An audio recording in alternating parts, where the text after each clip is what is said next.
2, 1.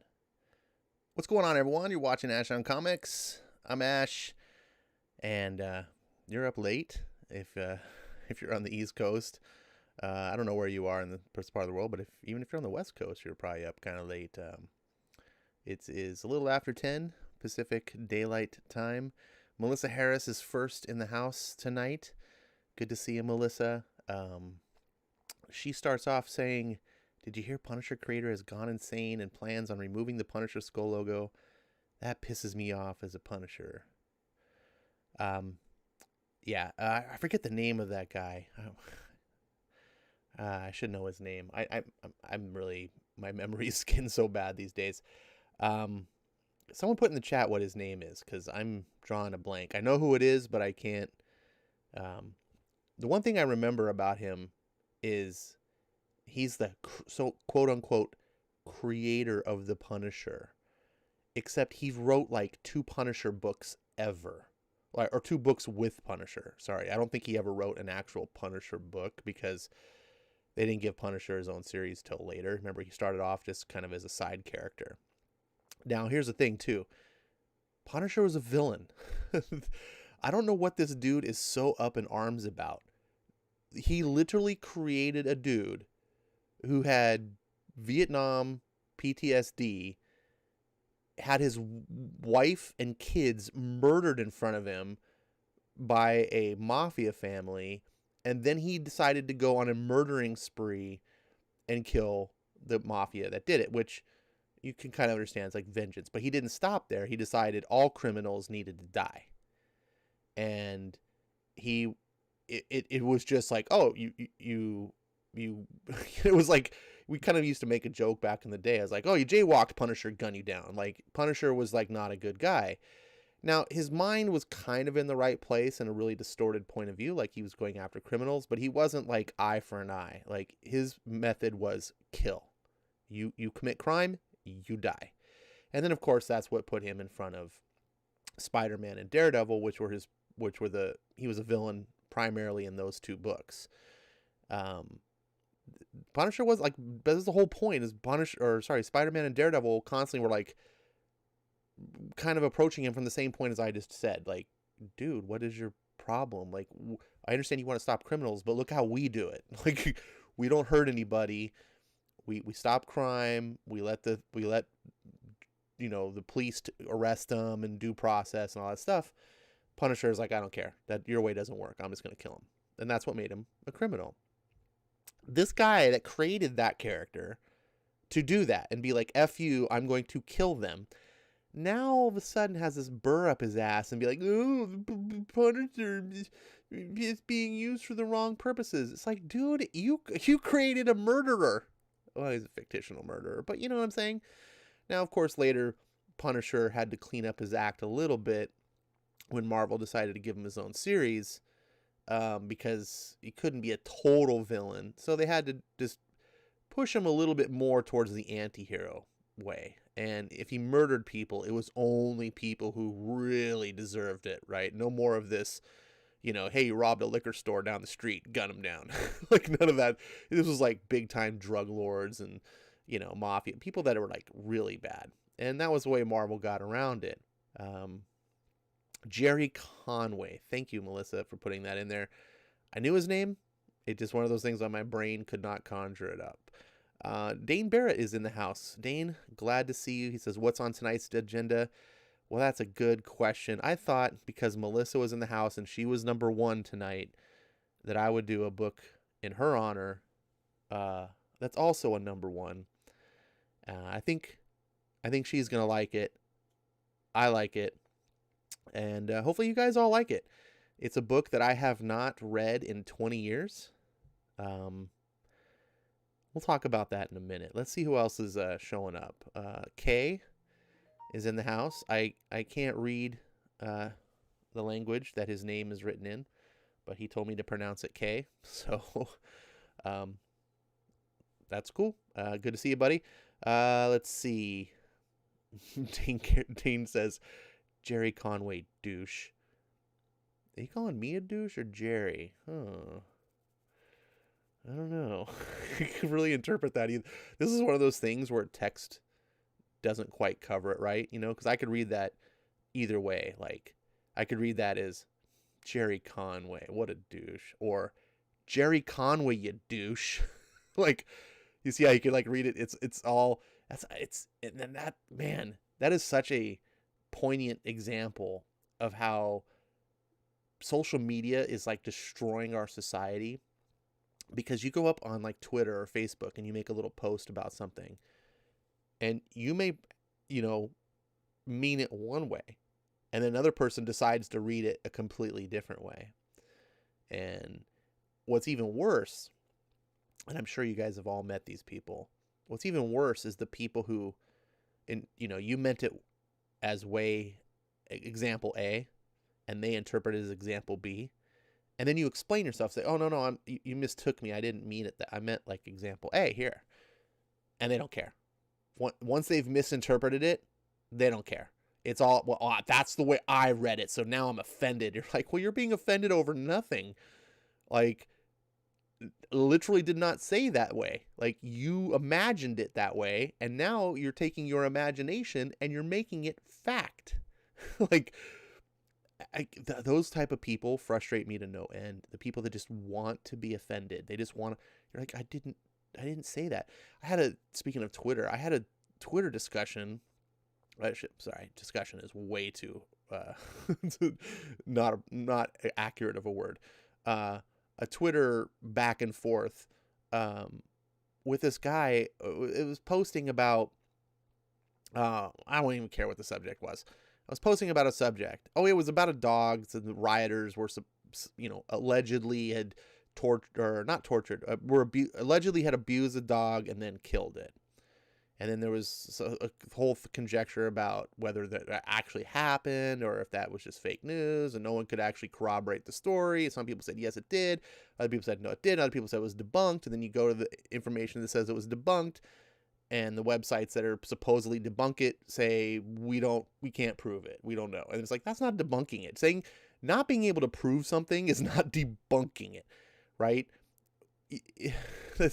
I hate that sort of thing. It's like, it's like you can't prove that we didn't go to the moon.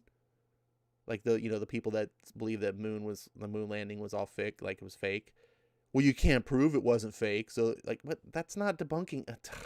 Anyways, so this guy's tweets at me, and he's talking about like something about torture, and no one had mentioned torture. The person that posted the original tweet, my response to the tweet, no one had mentioned torture.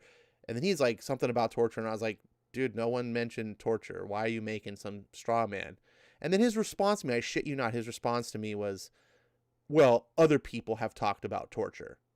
So I responded, well, then take your argument to them.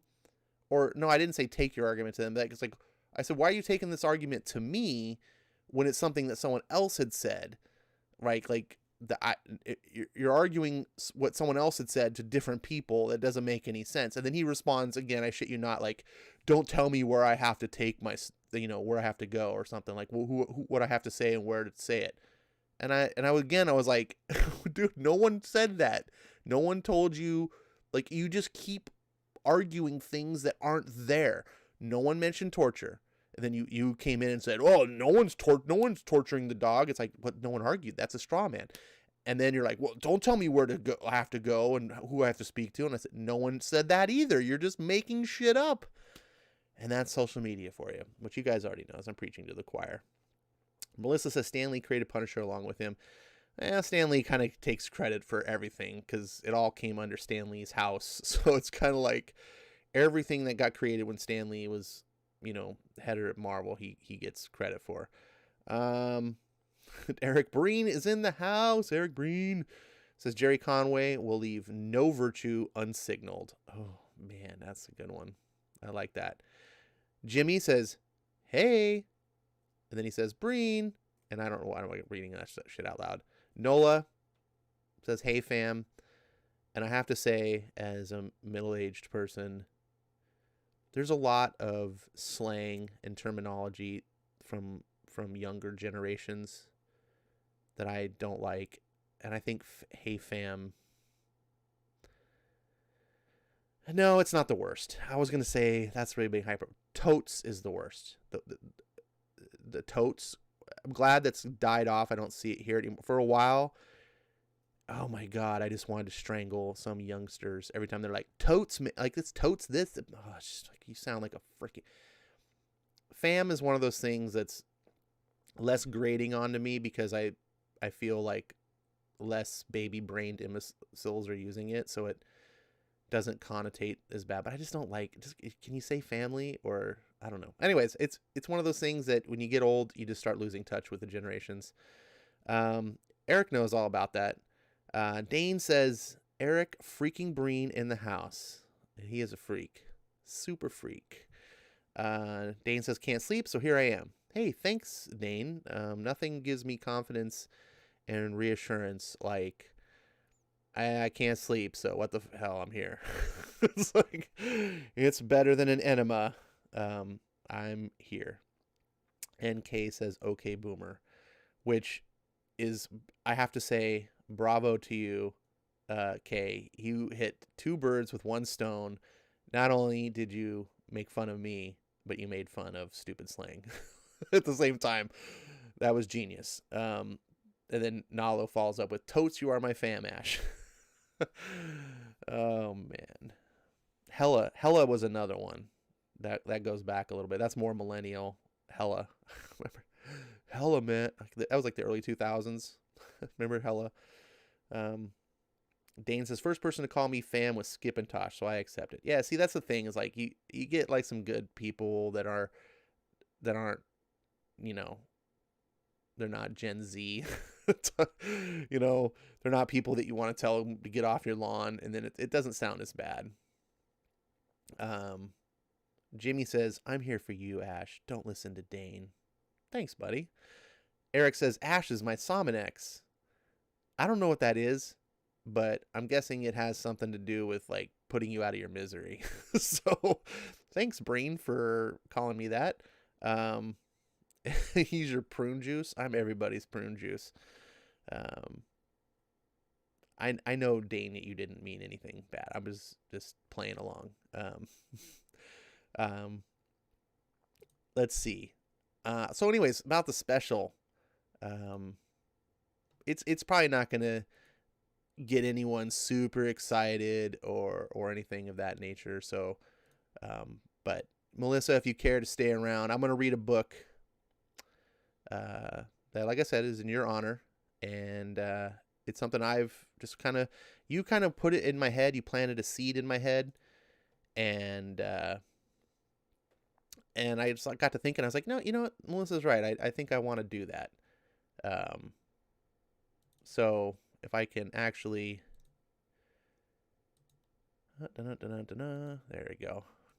Get the old software working properly. This is what we're going to read tonight for tonight's opener. Since Melissa was number one, we're going to read X-Men number one. We're going to read the most popular comic book in the history of comic books, with arguably the most popular artist and the most popular writer in the history of comic books.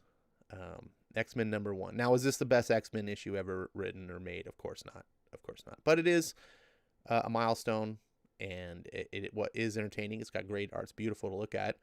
It's read probably by everyone a million times. This is not one of those books that's going to be like, oh, I never heard of this one. But if you're like me, you haven't read this in 20 years, maybe. And if you're like Jimmy, you weren't alive when this was created, and you probably never read it. And when I read it tonight, you'll probably hate it and just be like, dude, it's no Bendis. And I'll be like, oh, what can you do? But that's what I have planned for tonight. I'm kind of craving some prune juice. You know what I'm saying? Nala says, didn't realize I was a Zoomer in your eyes, Ash. I don't know. Are you a Zoomer? How young are you? Jimmy's a Zoomer. Wait, no, Jimmy's a millennial. Oh, he's barely, I think. He's barely on the cutoff. He missed being a Zoomer, which I think I think he wishes he was a Zoomer. I don't think anyone likes being a millennial. Melissa says, Ash, did you hear about the all-female reboot of Evil Dead without Ash? Um, I heard some rumblings about that. I tend to not give credence to those things because there's rumblings about so many things and lots of them don't come true. So I don't want to get worked up over something that's just whatever. But when I start to see trailers for it, like when it becomes a reality, then I will. But it's one of those things that, Evil Dead's done. Bruce Campbell did the show. Sam Raimi, had the show on Stars, and that was something that I never expected. I don't think fans ever thought we were going to get. Like, we had the 3 movies and that was it. And then they did that show and it was like, oh, this is kind of an extra bonus. It's kind of like a last hurrah. And it's done. Like, now, Bruce Campbell's getting too old. Sam Raimi's never going to do this again. It's gone.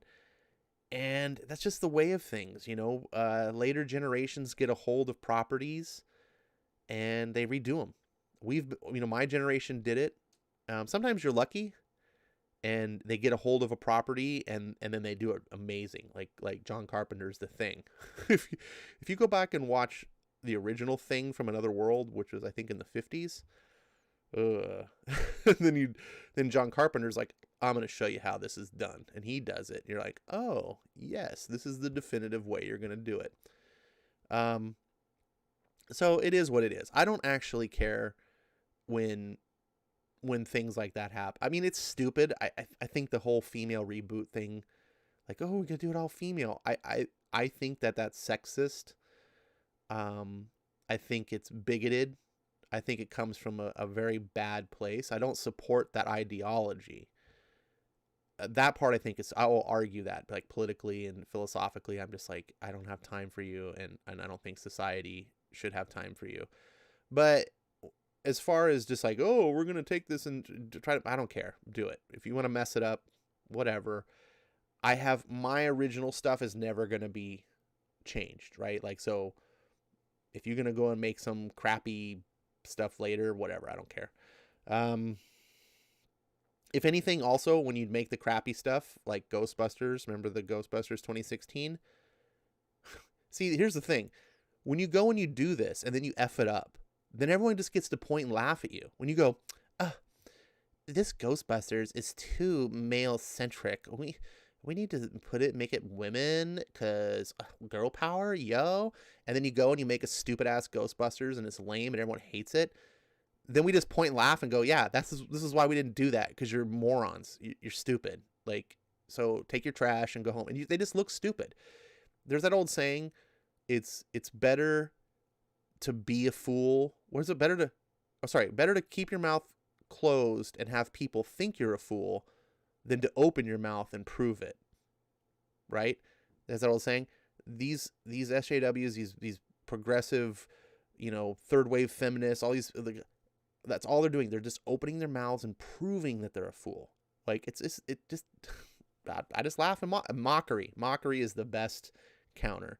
And when they give me stuff to mock, hey, you know what? That's if they do a female Evil Dead and it's cringe-tastic, maybe that will have some level of entertainment that we'll be able to watch it and just laugh and mock it and just, point about how stupid it is and retarded.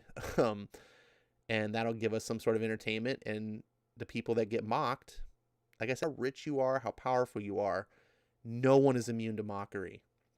And that's why I say, I think it's healthy. If you have things that you don't like or you think are quote unquote problematic, don't get outraged and cancel people and do all that stuff. Just mock it. Just throw tomatoes at it.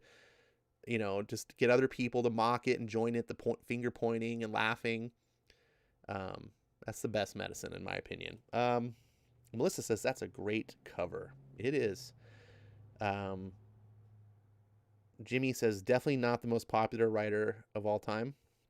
Well, Jimmy, the sales differ. The sales numbers counter your argument. Melissa says back when Wolverine looked badass and he was not retired superhero turned supervillain living on an island, right? Um, let's see. Dane says, okay, here we go with Jimmy and Bendis again. Claremont is the beast, man. Yeah. Uh, it's just one of those things. Eric says the 1951 version of the Thing was the best one. You freaking old timers. You don't know what you're talking about. Do I sound like Jimmy to you guys, don't I? I'm getting a taste of my own medicine. But no, the 1951 was, no, come on. No. It has a dude in a suit, like a rubber suit, like peering through the window. It's goofy. It's goofy. John Carpenter's Thing is the greatest horror movie ever made. Anyways, let's get on with the opening act right away before I start going down rabbit holes. Claremont hasn't done anything good that people rave about other than X-Men. Well, it's because he did X-Men for over 17 years, Jimmy. No one has done anything that anyone raves about as much as X-Men, period, much less for 17 years. So, I don't know what to tell you. Claremont also did New Mutants. He also did Marvel 2-in-1, I think, or Eric knows. Iron Fist. What else did he do? He did the Wolverine miniseries. That people rave about that. But he was the X-Men guy. I don't care if he didn't do other books. You live in a world where writers have to bounce from book to book to book because they wear out their welcome over and over and over.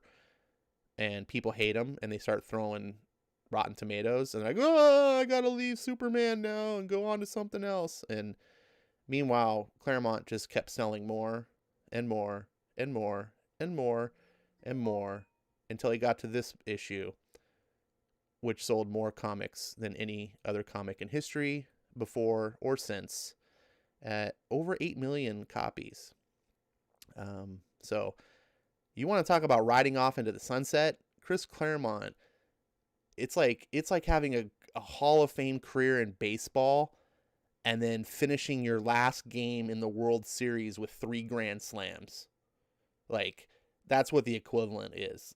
It's like there's just no comparison here. But I know you're gonna hate it because you want to defend my boy Bendis, even though, anyways. So go ahead, hate it. Have your bias. The rest of us will enjoy X-Men. Stan Lee proudly presents the dawn of a new era. Near Earth space on the shadow side of the Terminator, racing from day to night. We're hit. A warning shot, just to let us know they mean business. We get the bloody message, so let's do something about it, okay? Where's Asteroid M? Our entire plan was based on finding that orbiting hunk of rock. You swore your precious sensors could do the job. So where the devil is it? I don't know. All I'm scanning is empty space. Absolutely spectacular. I just nailed one of the pursuit ships. Kill the other 2. Then we'll cheer. Cheyenne command from Strike Eagle leader Delgado. 1 craft lost. Fugitives refusing to answer hails, much less surrender. Requesting release to return fire. Stuff permission, Harry. Just fry the swine. 150 miles above Mother Russia, Nance? Real easy way to start a world war. Skipper, I'm recording massive spikes all across the electromagnetic spectrum, losing coherence on all internal electronics. Something's happening up ahead. That flash of light. I am Magneto. This is my home. Damn. I am rapidly losing interest in whatever you choose to do on Earth's surface. Despoil the environment, slaughter yourselves to the last child. I no longer care. but I refuse to allow you to export your penchant for violence to my very doorstep. X-Men Rubicon by Chris Claremont and Jim Lee. Also, Scott Williams, one of the greatest inkers ever. John Morzikowski, one of the best letters ever. And Joe Rosas, one of the best colorists ever. This was just a freaking all-star bag here. Then we have Bob Harris, the guy who ruined X-Men, and Tom DeFalco. Both of them would end up getting fired from Marvel. Let's see. Continuing. You can't just leave us to die. Did I give that impression? Such is not my intention, since it would merely provoke inevitable ever-escalating retaliation. I shall simply return you all to the surface to convey my warning that next time I shall not be so charitable. No! I beg your pardon. You can't send us back. It's you we came to find. Lord Magneto, we're mutants like you. We've come to serve, to pledge our lives to your glorious cause. Those days are done, woman. That man is no more.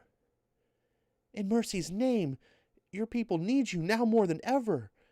Can you abandon them? Can you deny your destiny? Like a boss. Star City Cosmodrome, Baikonur. I'm probably butchering that name.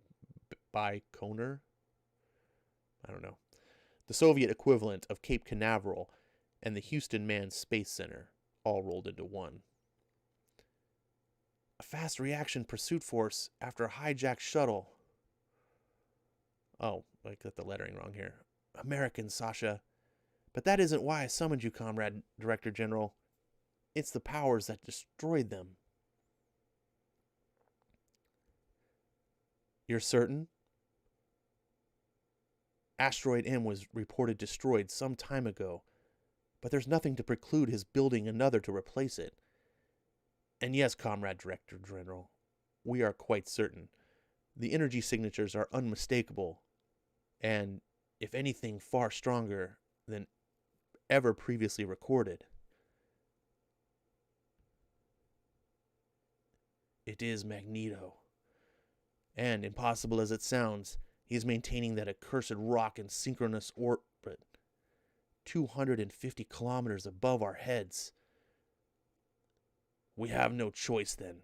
Notify Moscow and Washington. We are initiating Stage 1 of the Magneto Protocols. A prudent move, in my estimation, Colonel Fury.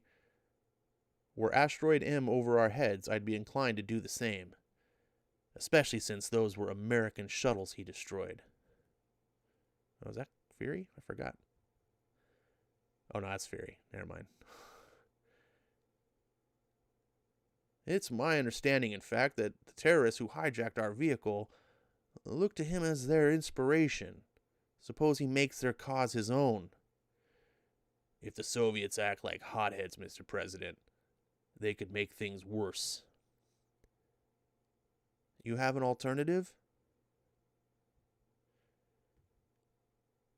40 miles north of New York City, just shy of the Connecticut border, a couple of miles down Gray Malkin Lane from the town of Salem Center, on the grounds of an estate that predates the Revolutionary War, when this could still be called Indian country, stands Professor Charles Xavier's School for Gifted Youngsters, a very special school for very special people, better known to the world at large as the X-Men.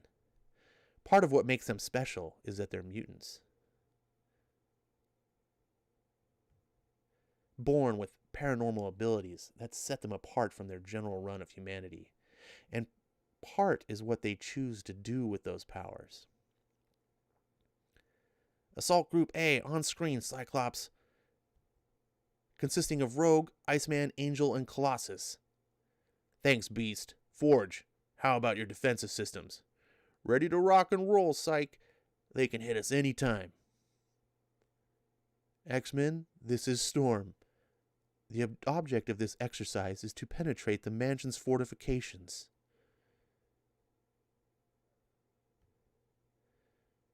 And then locate and capture Professor X.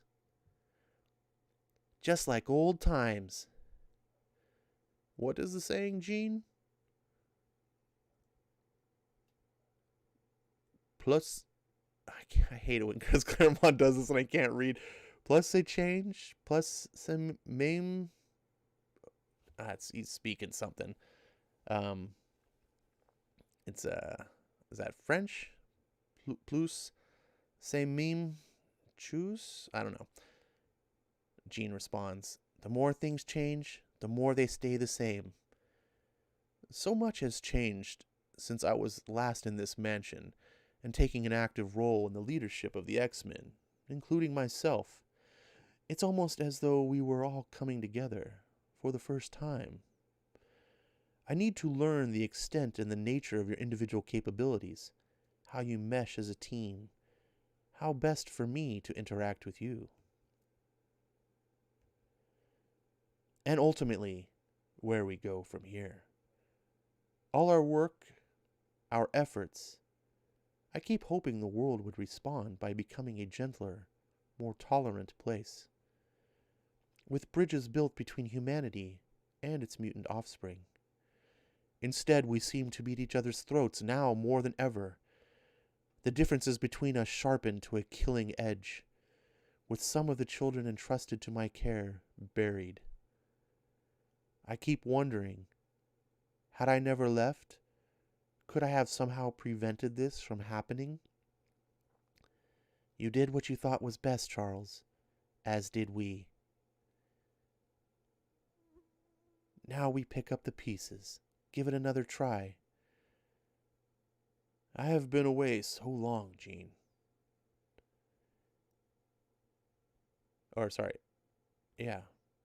I look at the world and cannot help wondering if my dream has any validity anymore. If it didn't, we wouldn't be here. Heads up, Popsicle! Missiles coming at us from all around the clock. Ah, cripes!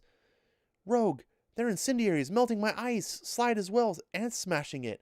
I can't generate a new one. Hang loose, sugar. Let me handle this. Hunter System's locking on my biosignature just like I figured. Which means they'll follow me wherever I run. Simplest solution is to boogie at top speed, faster than they can catch me, till the poor dears run out of gas. But that'd take me out of the fight as well. I like this idea better. I call it Return to Sender. Bye-bye, missiles. Bye-bye, launchers. Ah, I do so love it when a play comes together. That was an A-Team reference. That's old school, jeez. Rogue's cleared us a path, Colossus. Time to deliver the payoff. Have no fear, Archangel. I will do what must be done. Oh, yeah. For what it's worth, O fearless leader, given Archangel's speed and Colossus's mass, our armored Russian comrade would make a fairly impressive wrecking ball. Probably demolish the mansion all by himself. That's a physical power, Hank. How's that going to help him against Jean's psychic telepathic attack?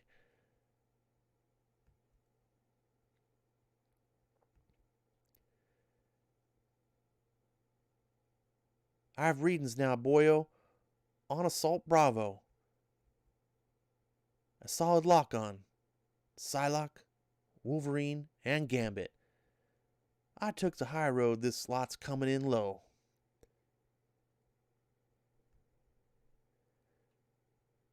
Slip through the first arc of sensors, too.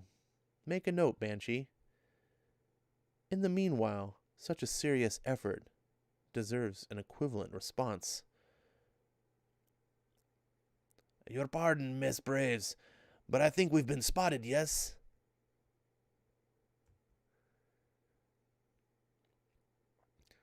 So don't just stand there looking pretty, Cajun. Ace these suckers. I fear, my friend, your admonition is a waste of breath. Awfully considerate of you, Cyclops, don't you think? To face us with opposition that even my physical strength is capable of disabling?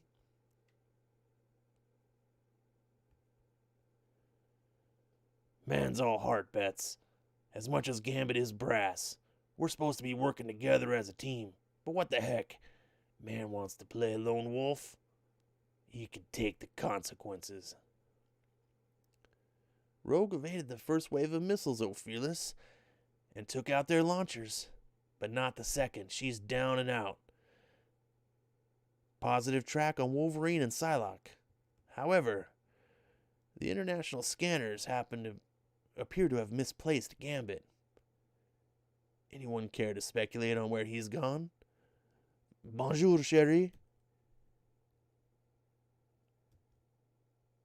With a speed that defies description and a smile guaranteed to melt the fiercest heart, the Acadian draws a playing card from his deck that he always carries.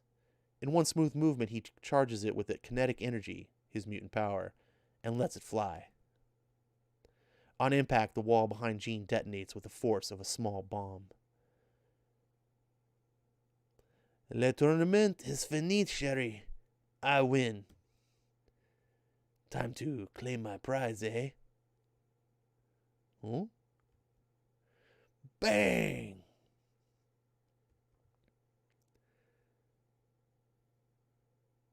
Under the rules, Gambit. I know, Cyclops. Je suis mort. I am now dead.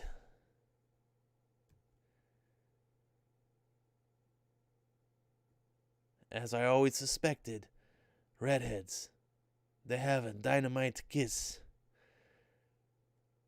At your own risk, my friend.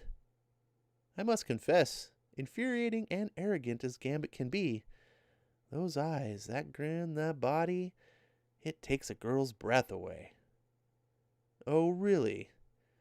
When next the opportunity presents itself, remind me to drop a truck on him.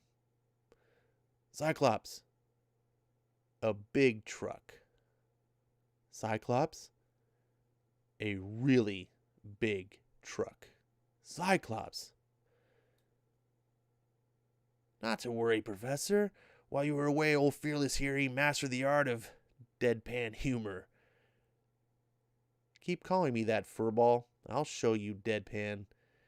Banter notwithstanding, X-Men. Might I remind you all that the exercise is far from over. Slack!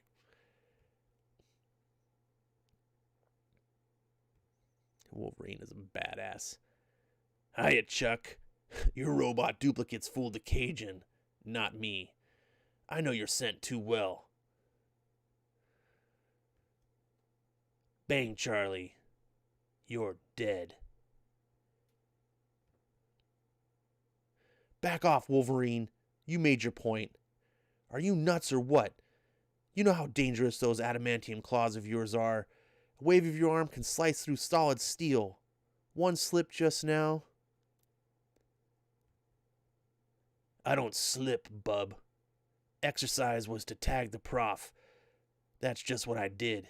You got a problem with that? I even used some teamwork to do it, while you were all watching Gambit make a moderate fool of himself. Oh, look at that. He's smoking a stogie.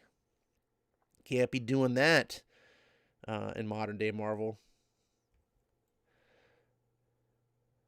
Psylocke was able to use her psi powers to mask me from Jean's... sorry, that was Wolverine. Psylocke was able to use her psi powers to mask me from Jean's. Just long enough for me to do the job. Man, I used to think the original Danger Room was impressive. No comparison, Wings. This is state of the art. It'll replicate any environment and situation that we can imagine. In a lot of ways, an illusion more real than life itself. Me, I wouldn't mind some real life for a change. I mean, we've been busting our butts for days. When's it gonna end? When we get it right, Iceman. The world's changed, people. The stakes are higher. The danger's greater. We have to be equal to them. Save the speech, Summers. We're none of us kids. We know our responsibilities. You want to run more scenarios? Call up my Danger Room doppelganger from the master computer file. Me, I got better things to do. That idiot. Some things, I guess, never change. That's a fact. Later.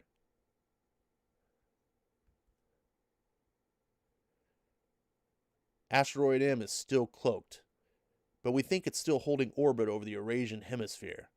Soviets ain't at all happy about that. They've pledged not to act unless provoked. But they're on a hair-trigger threshold. Why? What's he done? A fight started on his doorstep. He put a stop to it. As far as anyone knows, all the survivors are pretty much okay. Way you talk, Nicholas. Folks expect him to start nuking Mama Russia at any moment. There's precedent for their concern, Rogue. And for giving him benefit of the doubt, Scott. Remember, he was our ally. And before that storm, the X-Men's oldest, deadliest foe. Leopards don't change their spots. No fooling. And there I thought all this time Magneto was a man. We've all got shadows in our past. We've all been branded outlaws. The one indisputable reality, Wolverine, is the power Magneto possesses. Whether used for good or ill, it must be respected. And while I hope fervently for the one, we must be fully prepared to confront the other. I accept your proposal, Cyclops, to split the X-Men into 2 strike teams. That will allow us a greater flexibility in our response to any given situation. In the meanwhile, Colonel Fury will search our files for any data on Magneto that might prove helpful.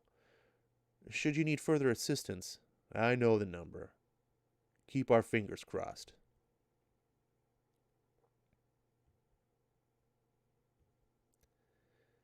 Maybe I won't need to use it. Where the devil? Asteroid M, Deke, it has to be. When Magneto smashed our shuttle, he must have brought us aboard. A more generous, foolish gesture than any of... Those were good people you killed on my wingship, Mutie. And good ones you killed on the ground when you stole that shuttle. Whatever it takes, I'll see you pay for that. Unlikely. Flat scan once my power. Nothing's happening. Now ain't that a crying shame?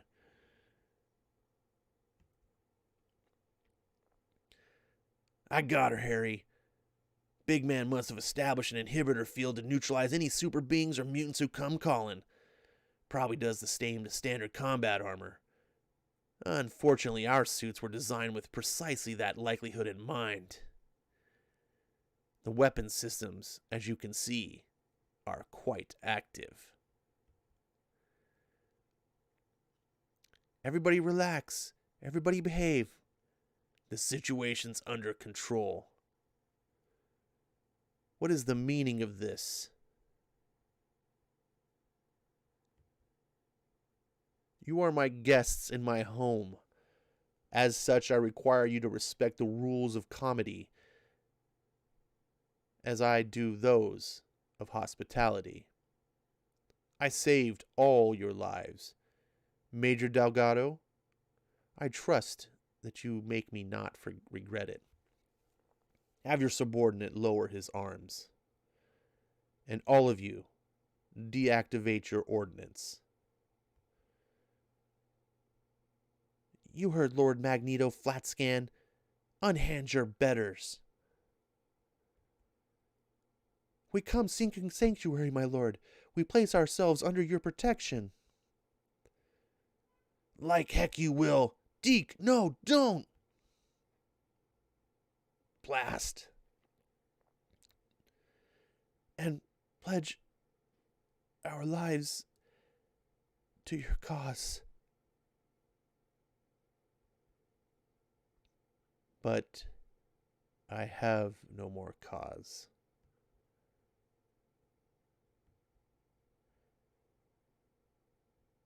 I warned you. Your mechanisms are quite impressively shielded, that is true.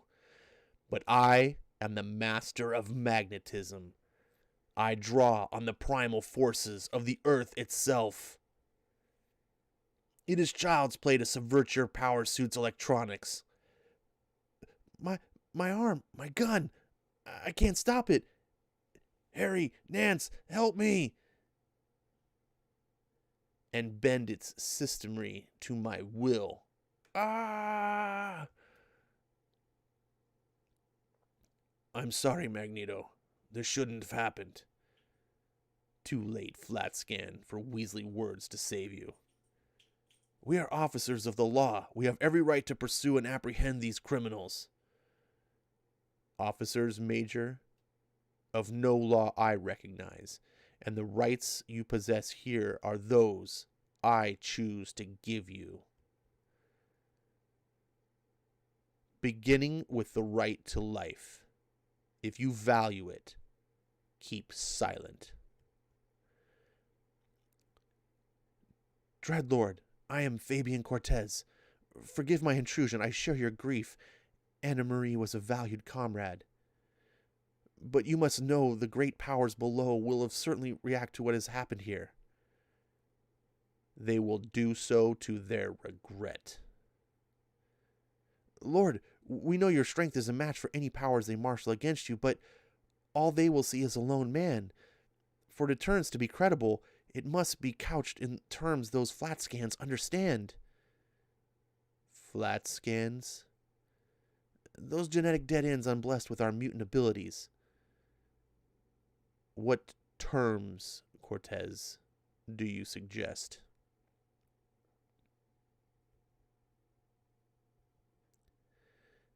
Xavier School. I have contact signal from Cerebro. Its scanning array has identified Magneto's energy signature entering Earth's atmosphere. Alert your blue team, Cyclops. I will hold Storm's gold team in reserve. On our way, Professor. Action stations, me hearties. Time to quote vernacular to rock and roll. This isn't the danger room anymore, Furball. And no false alarm either. The psychic emanations I receive from Professor X are deadly serious. All the more reason, don't you think, to maintain a humorous perspective? Oh, is that Beast talking? That was my bad. All the more reason, don't you think, to maintain a humorous perspective?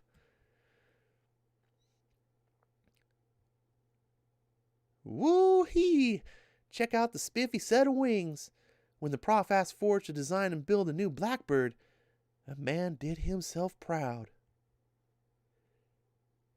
Bag the banner, people, and get aboard. We have no time to waste. Prof says something big is happening in the mid-Atlantic. Moments ago, he stood at the bottom of the ocean, literally miles beneath its surface, in a realm of awful darkness and abysmal cold, as alien and hostile as any foreign planet. He stood and stared at his handiwork, and remembered. A day long passed when, in his arrogance, he commanded the great powers of the world to disarm their nuclear arsenals. His goal was noble, or so he thought, to remove forever from all people, mutant and baseline humans, the threat of nuclear annihilation. The governments he challenged didn't see it that way. The Soviet Union ordered an immediate counterstrike from the fleet ballistic missile submarine Leningrad.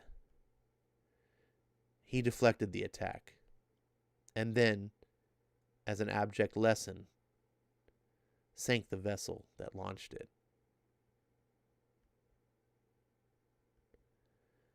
Water pressure crushed the submarine's hull. But not so the launch tubes. of the case-hardened steel. Some of the missiles were damaged, but a surprising number, he discovers, remain intact. Been a while, Magneto. Never called, never wrote. I was starting to figure you'd forgotten all about me. That's no way for friends to act. Hello, Rogue. You raised this wreck out of the kindness of your heart, Mags? Figuring maybe give these sailor boys a decent burial or what? I sunk Leningrad as an act of self-defense, Wolverine. I resurrect it for the same reason. And now, child. Oops, sorry. We don't threaten you, Magneto.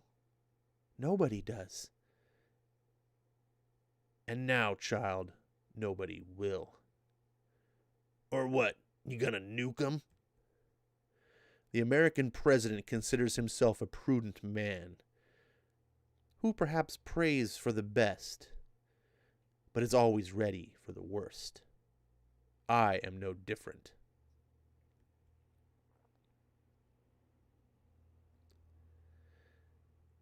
That, Cyclops, is quite close enough. You might consider, however, that were I the consummate villain you devoutly believe me to be, I would destroy your pretty new aircraft, instead of simply freezing it in place. Don't say I didn't warn you. Great. I stand corrected. How about one of your patented nifty moves to help us out of this mess? As ever, Fearless, your wish? Stick with me, Gambit. Watch and learn. Snappy patter, mon ami. I can provide by myself. Words are but accents to action, which in this case consists of distracting our foe sufficiently for our Blackbird to slip free of his magnetic force bubble.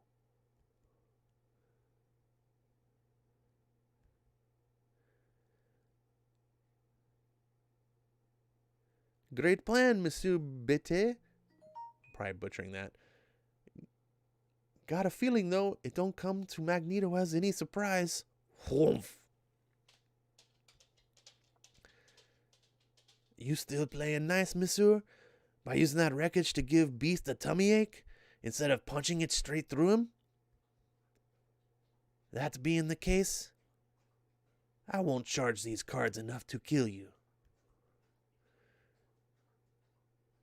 A fortunate decision, young man. For you.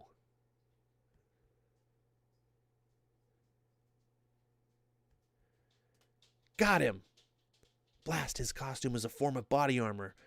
That, combined with his helmet, blunted the force of my attack. I've manifested my psychic knife, the focused totality of my telepathic abilities. One strike should render Magneto insensible. But in the split second between thought and action... Have you X-Men all gone mad? I said I meant you no harm. Why do you assault me? Good Lord! Maybe because the words don't matter as much as the heart and soul of the person speaking them. Wolverine wasn't holding back. That was a killing attack.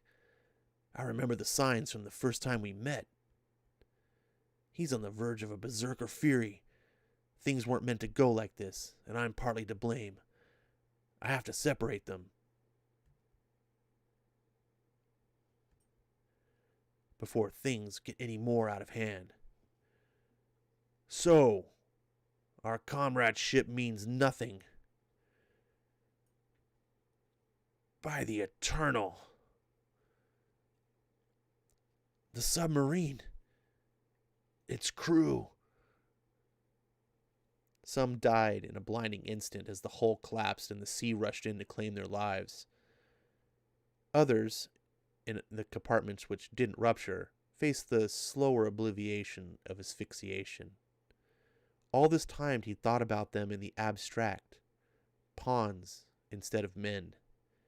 Now, though, at last, he finds himself face to face with the consequence of his acts. And he remembers another time, other bodies, bones still coated with the flesh of family and friends, tossed into a lime-soaked pit, and him along with them, only he was still alive. Somehow, he clawed his way to the surface. Here comes Wolverine. His will to survive as indomitable then as now.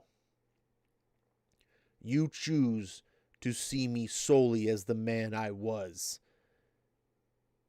Is that then what I am? Stay away.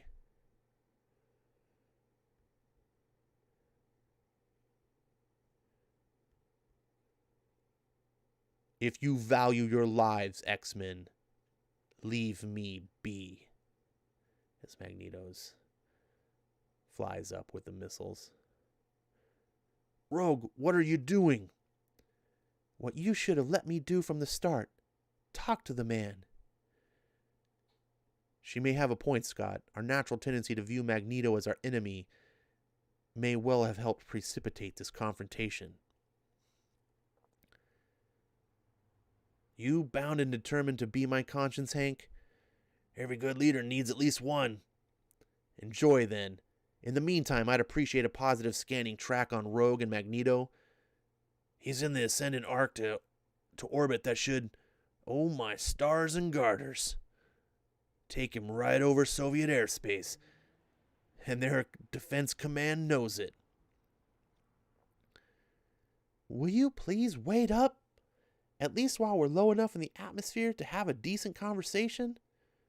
There's nothing more to be said. Get real. What, you never made a mistake in your life? You never committed an act that might somehow be misinterpreted? Maybe Psyche handled things wrong. Maybe seeing you about to haul off some cargo of nukes gave him cause. Don't you see? You got everybody spooked.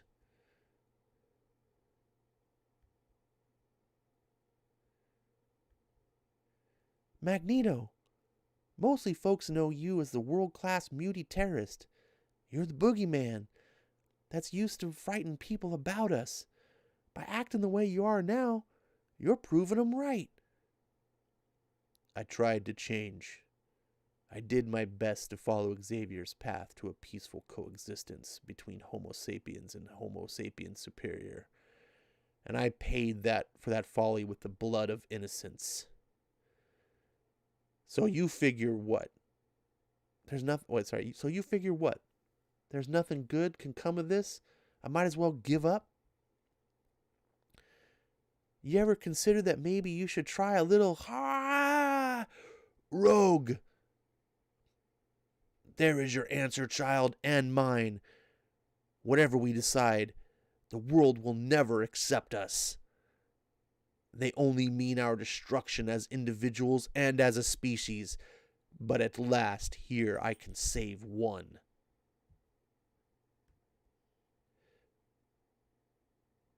My Lord, dear Lord, no. Hank, what's happening? What's that flash? An upper atmosphere nuclear detonation, at least a megaton in yield. Magneto's fired one of the missiles. But what about Rogue? Lord? Magneto? Your asteroid's monitors displayed the explosion. The electromagnetic pulse disrupted unshielded higher, older electronic systems across the continent. Until they make repairs, you've returned them to the technological dark ages. Lord? Magneto, you're hurt. Wolverine's claws. That devil. I thought my armor proof against any assault. On the other hand, I suppose I should be grateful it prevented the X-Men's claws from cutting deeper. There was no hesitation in him, no mercy. Had I not withdrawn from the field of combat, he would have not stopped until one of us was slain. From Cyclops, I expected that. He has never trusted me and never will. But Wolverine, I have fought by his side, For the brief time I worked with the X-Men, he accepted me wholeheartedly, if not as a friend, then at least as a comrade in arms. Why then has he turned on me? What has changed? Why must blood always come between me and others?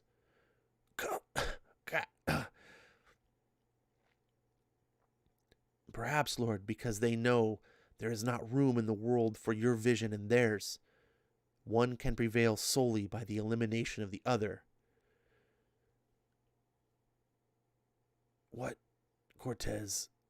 I must destroy my people in order to save them? Lord, the change you speak of is resumption of your true destiny as leader of mutant kind. That Xavier and his fellow X-Men will never allow. They have made their choice. Soon the time will come for you to make yours. Until then, Lord, rest.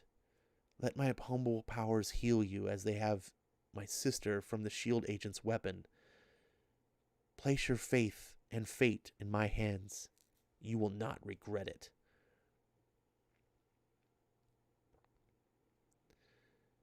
Meanwhile, in the terrestrial stratosphere, our onboard sensors are working perfectly, Scott.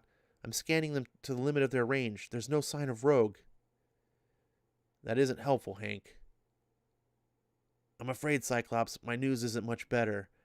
I had a sense of her consciousness. There was a shock and pain. She'd just been struck.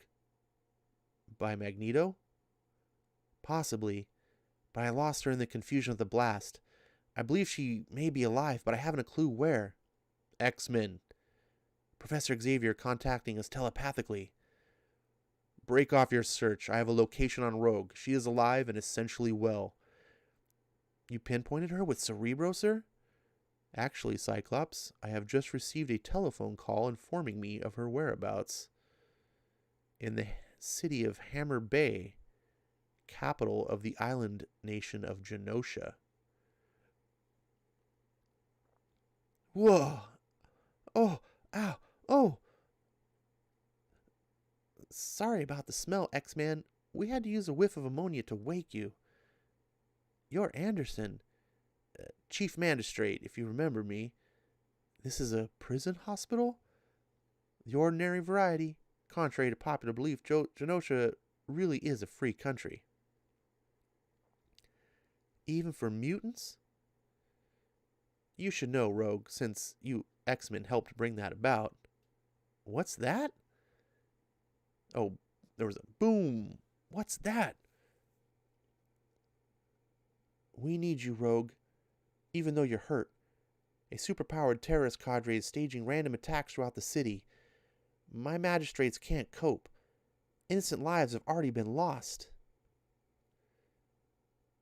Who are they, Chief? What are they after? Whoa!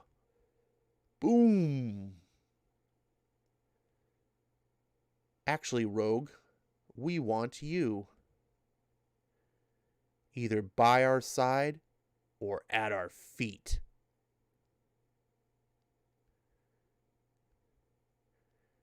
Buster, that answer's as easy for me to give as it's gonna be painful for y'all to receive. Boom. You had your chance, Gooder. Made your choice. Now you pay the price. He's growing. In size, strength, and speed. I'm caught. He's wearing gloves, too. Darn him. Means I can't touch my skin to his and absorb his powers. I don't think fast. Act faster. I'm as good as squished. That, sir, is no way to treat a lady. Or a rogue neither, hein? My, oh my. Talk about a man who loves to live dangerously. Whoever you people are, wherever you come from, surrender or suffer the consequences. Traitors! Genosha bred mutants as slaves. They tried to destroy you, X-Men, yet now you defend them? Genoshan government did those nasty sherry. Government changed policies. Sorry, government changed. Policies changed with it. Besides, way we hear you talking to Rogue, don't sound like you much better. We stand for the only cause which gives our people a decent hope of survival, X-Men. That of mutant supremacy. We are the next generation of humanity, and we will not be cheated of our rightful inheritance. I've altered your molecular structure, Delgado, to make it virtually as dense as adamantium. For what you lose in speed and agility, you'll more than make up for it in strength. Delgado? There was a Major Harry Delgado commanding the SHIELD pursuit force that was captured by a Magneto. Coincidence? Same guy, different name. Or maybe the Major was a sleeper working with the clowns he was supposedly chasing. Or maybe he switched sides. Or maybe somebody made him. However, the man came here, Beast. He means business. We can figure out the backstory after we take him down. I have the flyer. I could more easily do this telepathically from a distance, but I like the thrill of physical combat. Like it. I crave it. How does Wolverine call it? I'm an action junkie? Something to watch out for. It's a temptation a foe could learn to use against me. Poor dear. I clouded his mind just enough to make him think he was racing for open sky. The impact isn't fatal, but after all the harm these wretches have already caused, I dearly hope it hurts. I can't place the face, bub, but your scent's awfully familiar. Given the cheap cigars you favored, misanthrope, I'm surprised you can smell anything at all. Wolverine, he's the leader. We need him alive. That's a matter of opinion. And at the moment, mine's as negative as it gets. Unless you can give me a reason to change my mind. There's no need for such melodrama, X-Men. I have nothing to hide. Indeed, I and mine are as proud of our affiliation as you and yours. Cyclops! Magneto! Although this incident occurred without my knowledge or permission, these acolytes have pledged themselves to my cause and service. I shall not abandon them, especially for what passes for justice in a slave state such as Genosha. With your power, I suppose you could easily repair the damage they've done. But what about the lives that were lost? How do you put that right? Only magistrates were slain or injured. I could say that is merely just retribution for the horrors they inflicted until recently on Genosha's mutant citizenry. They acted in an excess of zeal that is wrong, and since I accept responsibility for their actions, however misguided, I shall determine their appropriate punishment. What we got here, bub? A new twist on the divine right of kings? You should figure, since you live above the world, that, put you above the law as well? Laws written by humans for humans, Wolverine. As out of date as the race that created them. A new generation is being born, and with it must come a new world order. All my life I have seen people slaughtered wholesale for no more reason than the deity they worshipped, or the color of their skin, or the presence in the DNA of an extra special gene. I cannot change the world, but I can, and will, ensure that my race will never again suffer for its fear and prejudice. Henceforth I declare Asteroid M a sovereign world, home and haven to mutant kind. If you are born Homo sapiens superior, then you are automatically a citizen, entitled to safe haven above and security below. Sound familiar? Even you, X-Men, even your mentor, my old friend Charles Xavier, are welcome here. But mark this and mark it well. Harm done against any mutant is harm done to me, and I shall respond accordingly. Meanwhile, at Professor Xavier's school, I don't think if any of the great powers are going to sit still for such an ultimatum. Some idiot somewhere is sure to challenge him, and then I fear we'll see some fireworks. Sorry to intrude, Dr. McTaggart, man, but you've been closeted in your lab for so long, without word or even a bite to eat. I was starting to worry. Moira? What ails you, Akushla? Have you been crying? Oh, forgive me, Sean. I didn't ken what could have possessed me, my lord. What have I done? This terrible thing that's happening. Banshee, it's all my fault. I gotta pause here for a second. If you've been reading House of X and Powers of X, and if you've been reading the new Dawn of X, this scene has a totally different context now. Next, Firestorm.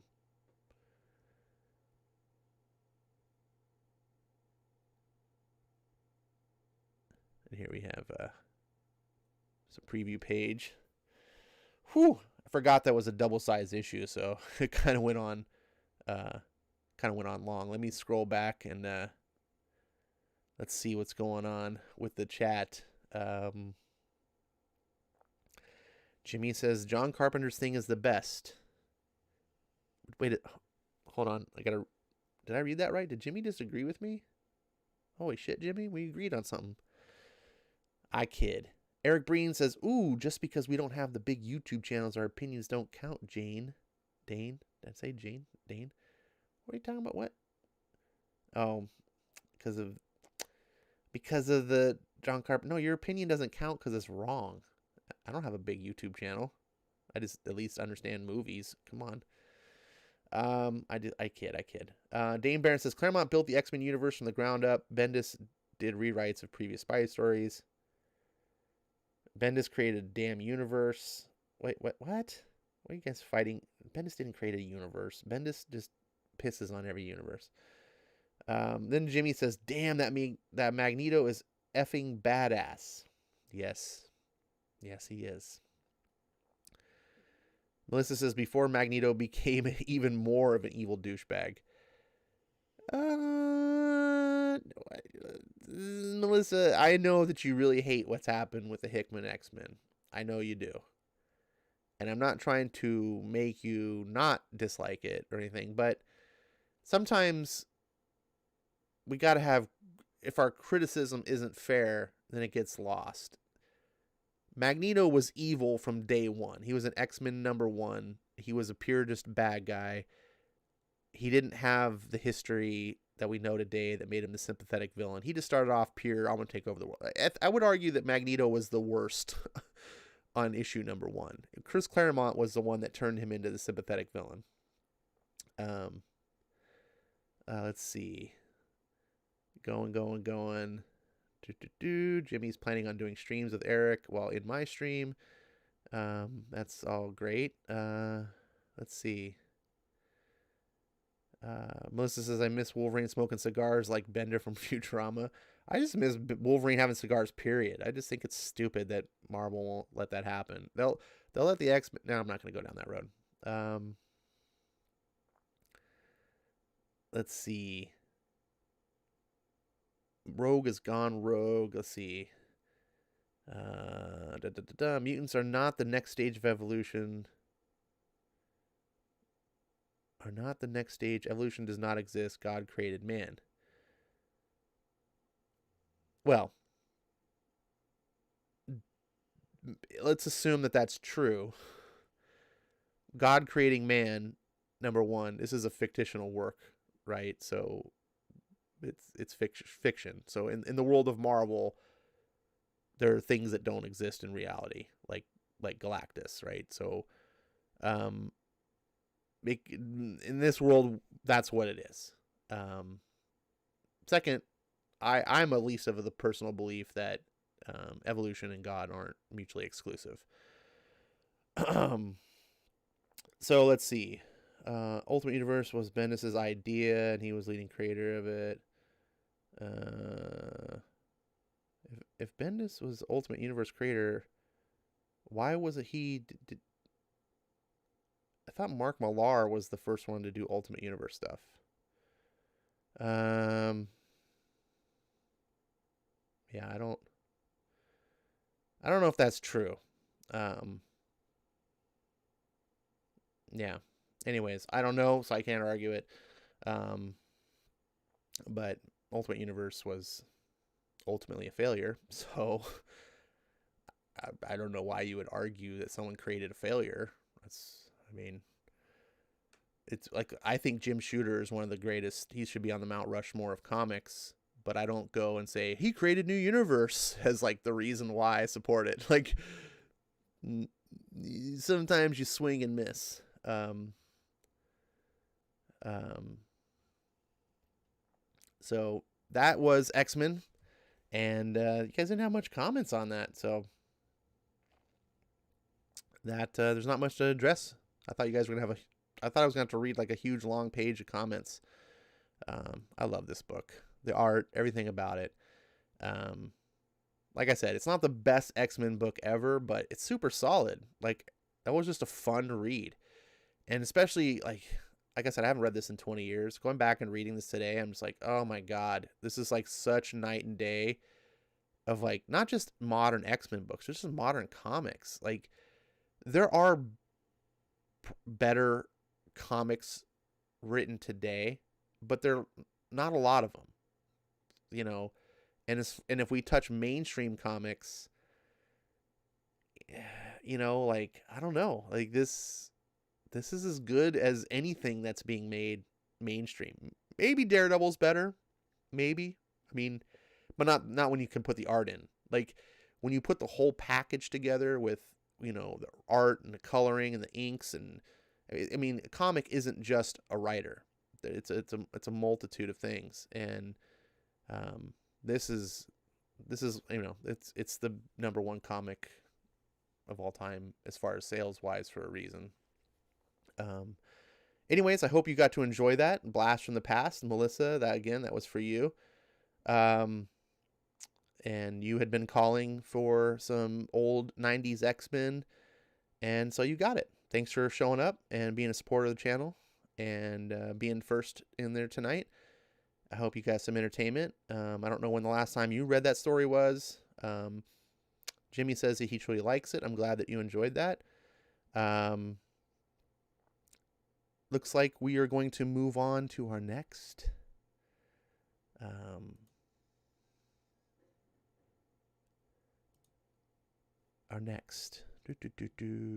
if I can get out of this Comixology app. Ah, man. I miss this X-Men. This is what this is what X-Men should be. No,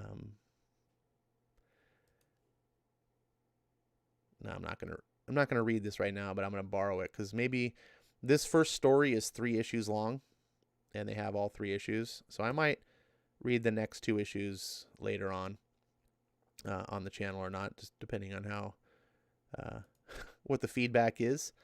But go to my books. Now it's time to get on with the main event.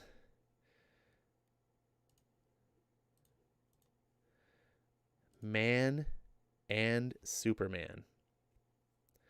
I'm going to talk about a quality book. This is a quality book. I've really been enjoying this so far. I hope it doesn't let me down. Dun, dun, dun, dun, dun, dun. Bum, bum, bum. Bum, bum, bum, bum, bum, bum. Hey, you know, I'm just glad I got a few people in the chat tonight because our boy England Teen decided he was going to stream right at the same time as my stream. So I'm probably missing a few regulars because they're loyal to E, which, you know, hey, I value my regulars, so I don't fault him for him. It is unfortunate that he chose to run concurrently because I feel like we just cannibalize each other. I think we have similar audience. So I thank you guys for the ones that are here that just come by anyway and listen to me shoot the shit and read books and do whatever. This is a good outlet for me. It's therapeutic in many ways. I really enjoy doing this, and just having a few people wanting to listen and participate and join the conversation makes it all worth it. The fact that you give me your time is something that I don't take lightly, and the fact that you give me your time over another channel, even, like, that's what's wonderful. So thank you. This is Man and Superman. Hopefully you've been following it. This, last I checked, is available on Comixology. The sale may be over, but if it's still going on, it's under $1. It's normally a $10 book. It's like 100 pages, it's 4 total comics. It's what it would have been. It originally was designed to be 4 comics. It never got produced. Like, DC just shelved it for whatever reason. I was talking to my buddy today. It's kind of funny. It's kind of funny. He's like next door neighbor, and we have like a fence between us. I don't know if you remember the Tim Allen series, Home Improvement. And you remember how he had the Mr. Wilson next door, and we're always like, I think his name was or was it just Wilson? I'm thinking of Dennis the Menace had Mr. Wilson. Okay, so I think it was just Wilson. Whatever. It was the next door neighbor, and you always saw the front of his, like the top half of his face over the fence. They would have conversations. So I see my buddy time to time, and it's in that kind of environment. But anyways, we were talking about Superman today, and he was talking about Superman Year One, and the Frank Miller Year One, and he was telling me he liked it, and we had a little conversation about it, and I like it too, but I'm of course a Frank Miller unabashed fanboy, and I was kind of lamenting. I was like, it's kind of regretful that Frank Miller doesn't get the love from modern readers like he used to. Now, granted, he's not in his prime. I get that, but even there's still good stuff to be had in what he does, and I think it goes unnoticed. I think it's just too easy. People just turn their nose up and it's like, whatever, that shit stinks. I don't want any part of it. But we were talking about the book, and it just made me think of this book, and I was like, if Frank Miller wasn't Frank Miller, and basically, DC didn't worship the ground he walked on, and for good reason. I mean, Frank Miller is one of the pillars of DC. Whether modern fans want to agree with that or like it or not, Frank Miller helped put DC, not put him on the map, but make comic fans seriously take notice, as like in the modern times of like what they were doing, because DC was like losing ground. They were just floundering in the water, and like Frank Miller dove in like a lifeguard and brought him back to shore, and was like, okay. And his Dark Knight Returns changed comics. I mean, it certainly changed DC Comics, but anyways, I'm going all off the weeds here. My point is DC looks at him as like, oh my gosh, you did all these things, like you're Frank Miller. Like, so of course he gets the moniker Year One, he's going to get preference. But I was telling my buddy, I was telling about this comic, I was like, look, you got to go check this out right now. Like, you can get on Comixology, it's like $1. Pick this up. I was telling him how I skipped it in stores, and people were telling me how great it was, and I was like, I don't want to pay $10 for a comic, because it's easy in hindsight to read it and go, it's great, but what if it sucked, right? What if it was like what was the thing that recently came out? Was it the one? Was it the Catwoman? I don't know. DC's putting out these big giant books all the time, and people are like, whoa. And so, yeah, it's easy in hindsight. I'd rather just have a mini series, and you can pick up the first issue, and if it sucks, you can just abort. And if it's good, yeah, DC actually gets more revenue in the long run. They could have done 4 issues of this. It'd have been 4 times 4, $16. Yeah, it would have been $6 more, less bang for my buck overall, but I wouldn't have had to make the $10 commitment to a book that could have sucked. And anyways, that was my story. So I saw him, I was like, look, Frank Miller, this should be Superman Year One. This is more apt to what a real Year One was. Frank Miller, Superman Year One, was an interesting Elseworlds take on Superman, and it had some really, we talked about the parts that I thought were valid, and that I liked what Frank did.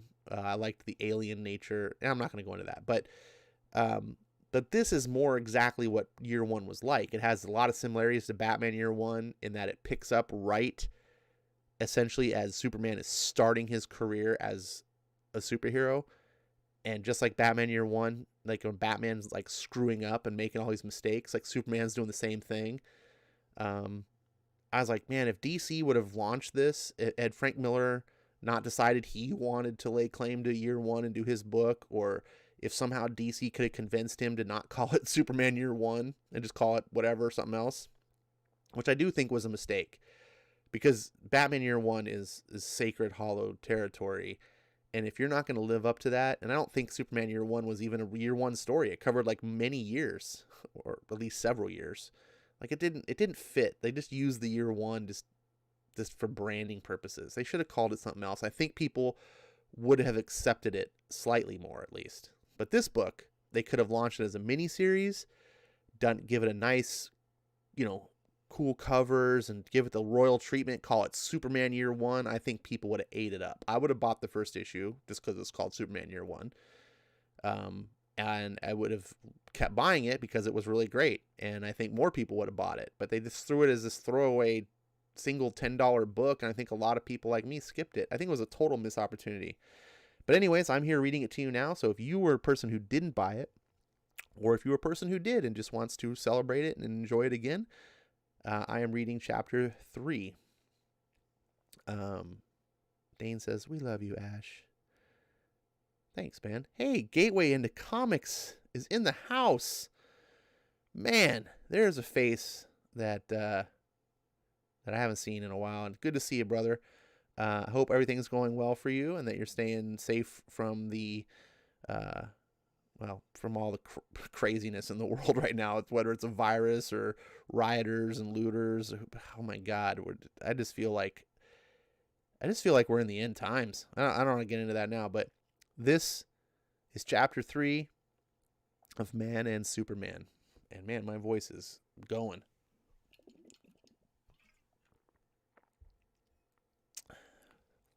This looks a familiar sight here. Curfew, 8 p.m. Martial law will strictly be enforced.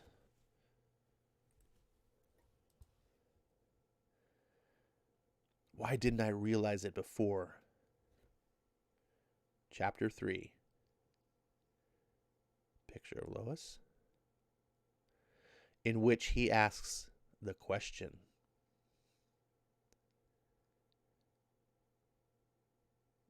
See? Doesn't prove anything. This city is perfect. That will change his life.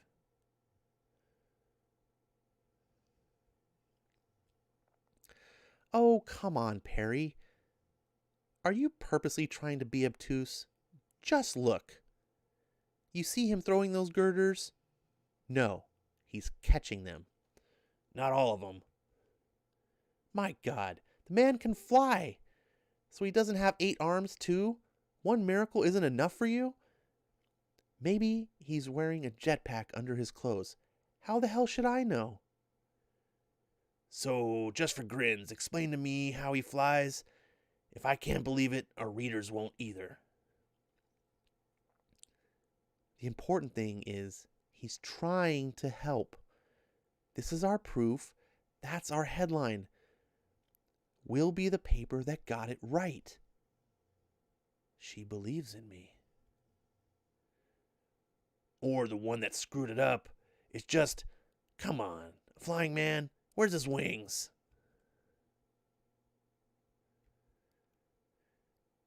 And remember, he erased evidence from the police computers. Does that sound like an angel to you? Holding up a newspaper. Headline, "Do you believe a man can fly?" Didn't they say they had his fingerprints? Maybe he doesn't want anyone to know who he is. And that isn't suspicious? Hell, if I could fly, I'm not sure I'd want anyone to know it was me either. Dude, he got like a stocking over his face. That's not suspicious. Do you want to look like a criminal? Put a silk stocking over your face. Come on, Clark. I know this is on purpose. Like he's supposed to be bumbling on, like he's making a mistake. I know it's funny, but it kind of cracks me up too. Continuing on.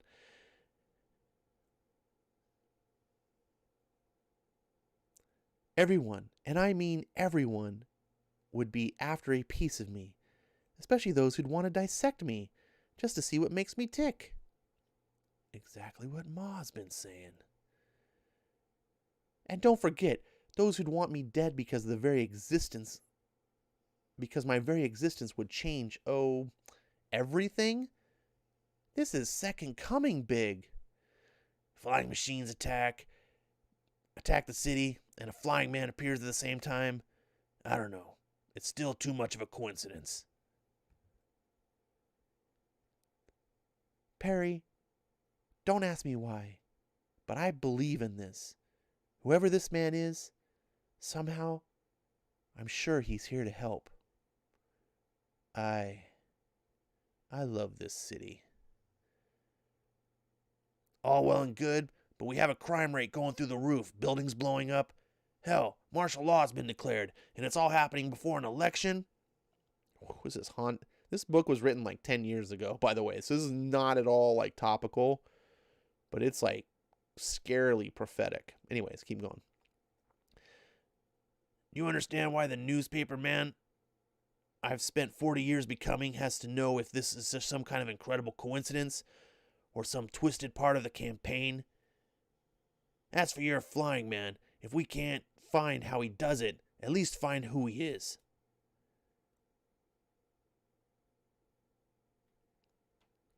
Who he is, where he came from, how he flies, those are just details, and we'll get them, Perry.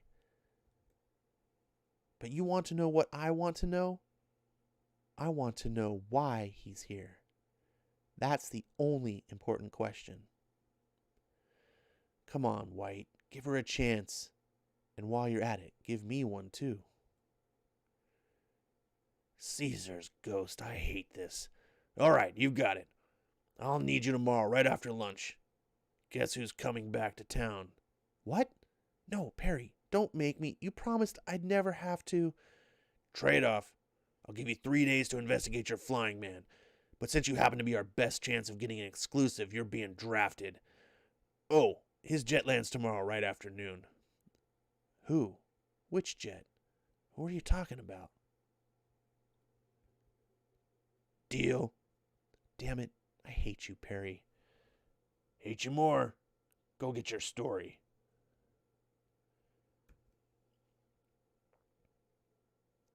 I was 14 when I saw that special on the Travel Channel. That's when I knew someday I'd move to Metropolis.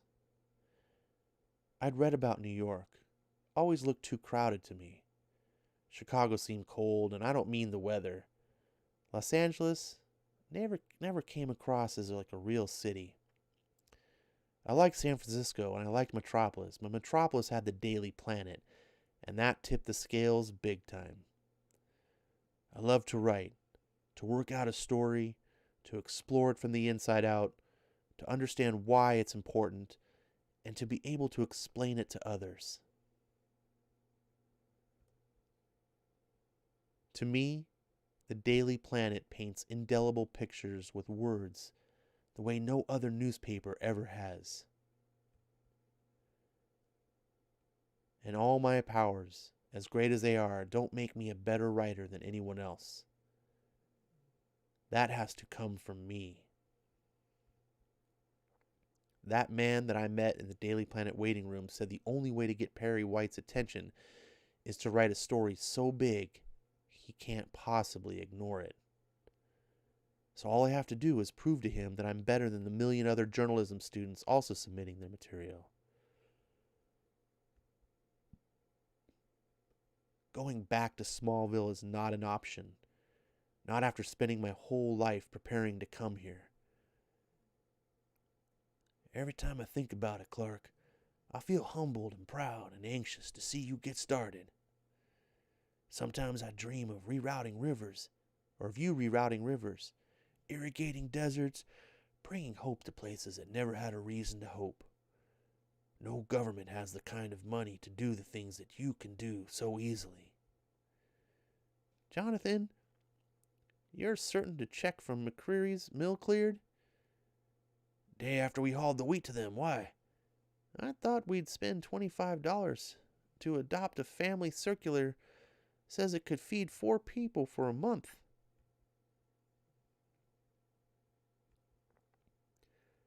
Are you sure? Things are pretty tight right now. I know, but compared to them... Okay. We do what we do. But you'll do a lot more someday if your powers keep growing the way they are.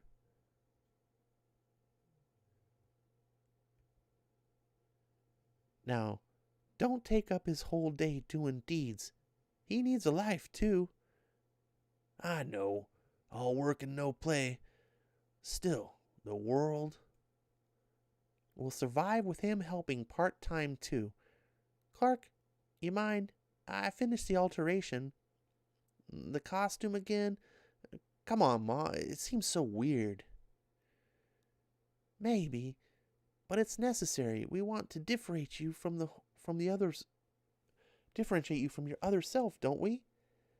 Round here, everyone knows you. They have seen you since you were a baby, so we have to make you look different.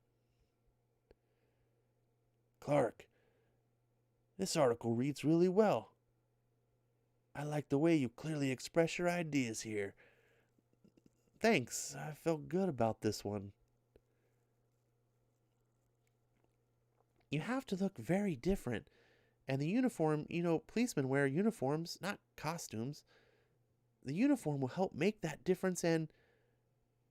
I know. That and the deeper voice, a different posture, and this weird shield thing. So, what is it? An S or something? Looks like one. I don't know. But it was on the inside of that rocket that brought you to us, and it seemed important. Besides, I thought it would make people look at it and not just your face.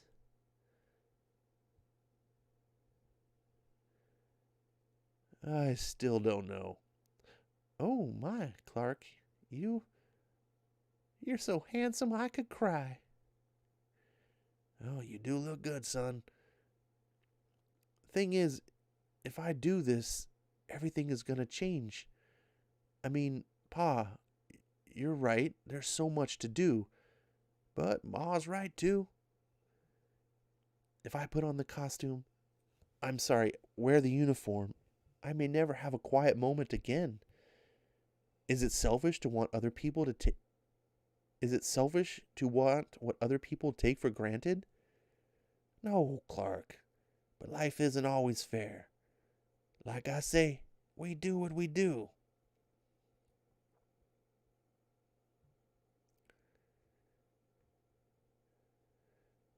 Why is it that I know what I want as Clark, but I still don't know what I want as that other guy?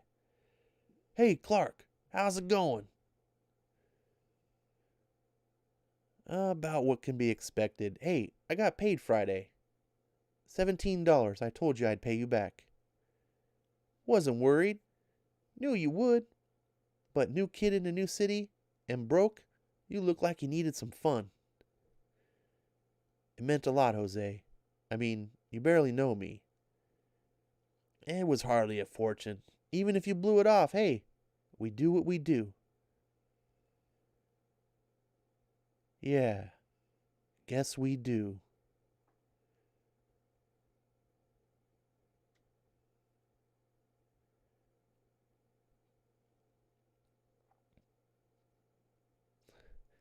Now, I find this kind of ironic. Re-elect John Wicks, tough on crime. Damn frickin' straight. John Wick would be tough on crime. Sorry, I just had to throw that in there. Continuing on, seeing Clark Kent walking by a newsstand. Here's a relic of the past. Actually, these might still exist in New York. Well, did exist in New York. She did it. She really did it.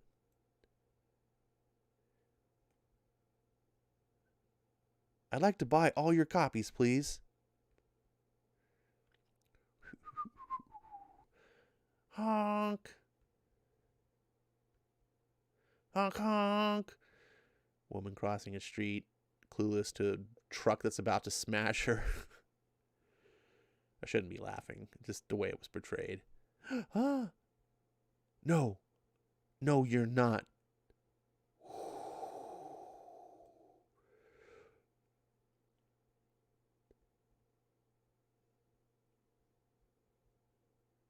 She gets blown out of the path. Oh my God, the wind. If we didn't, we would have, oh my God.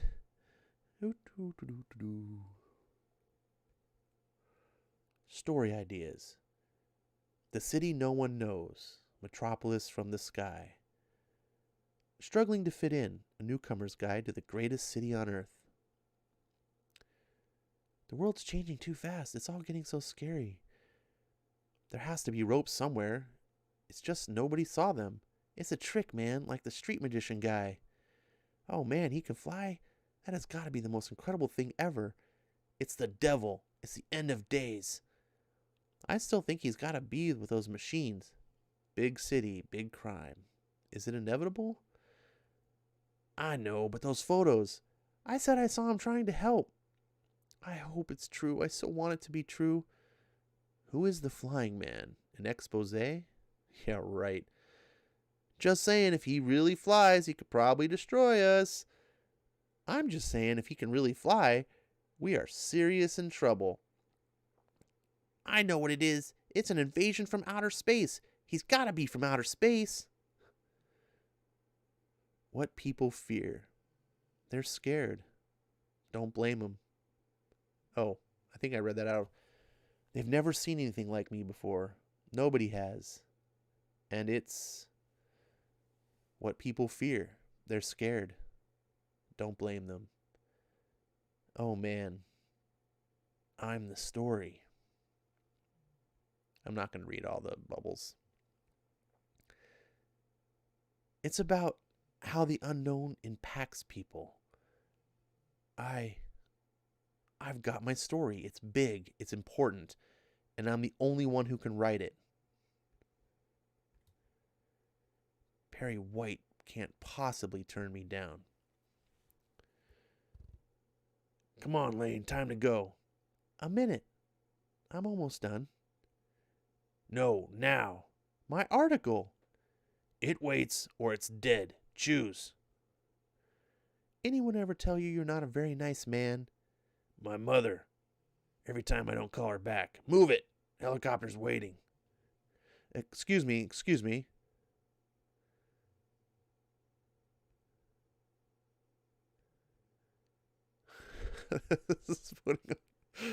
Oh, this is just classic. It puts on a nylon. Up and away.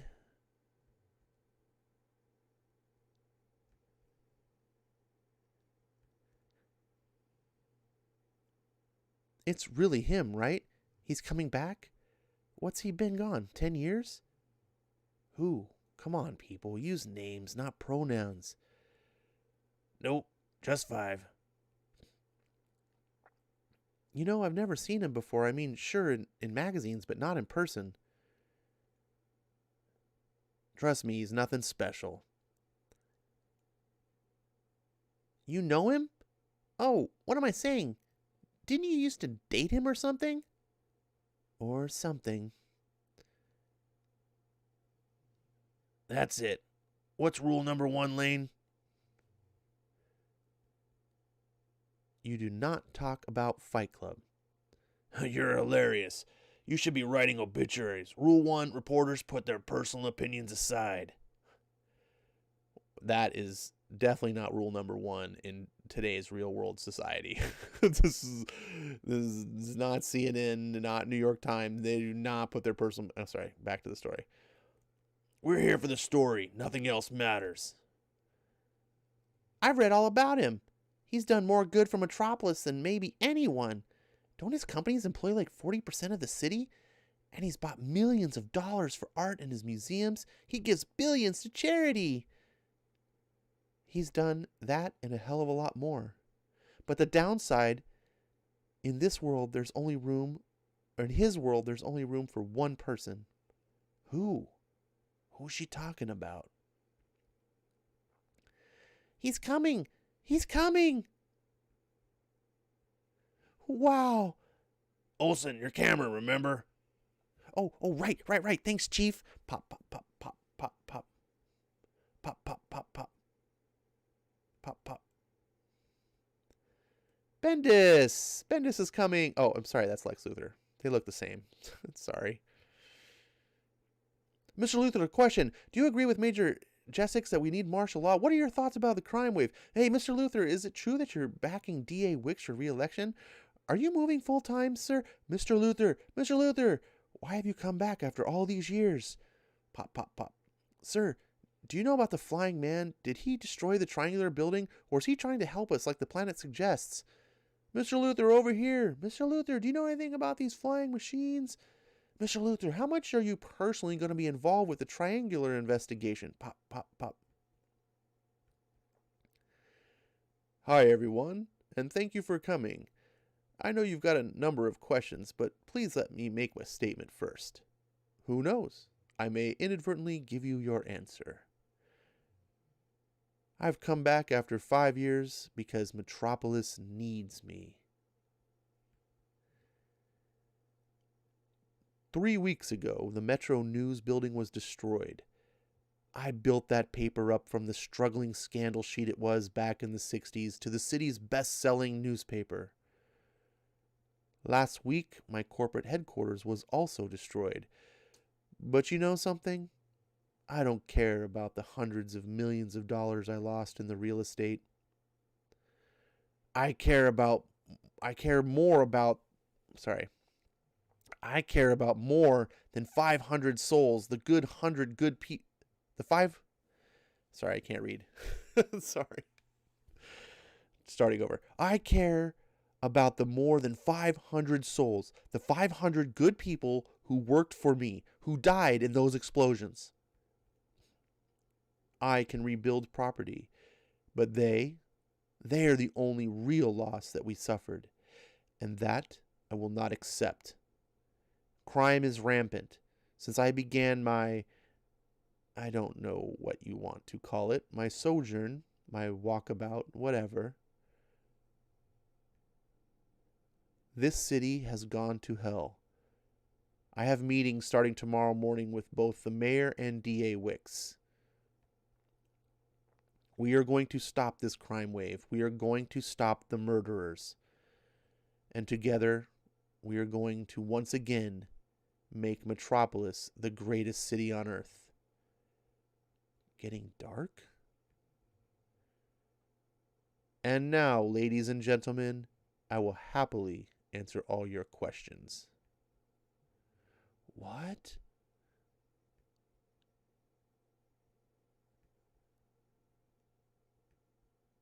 My God.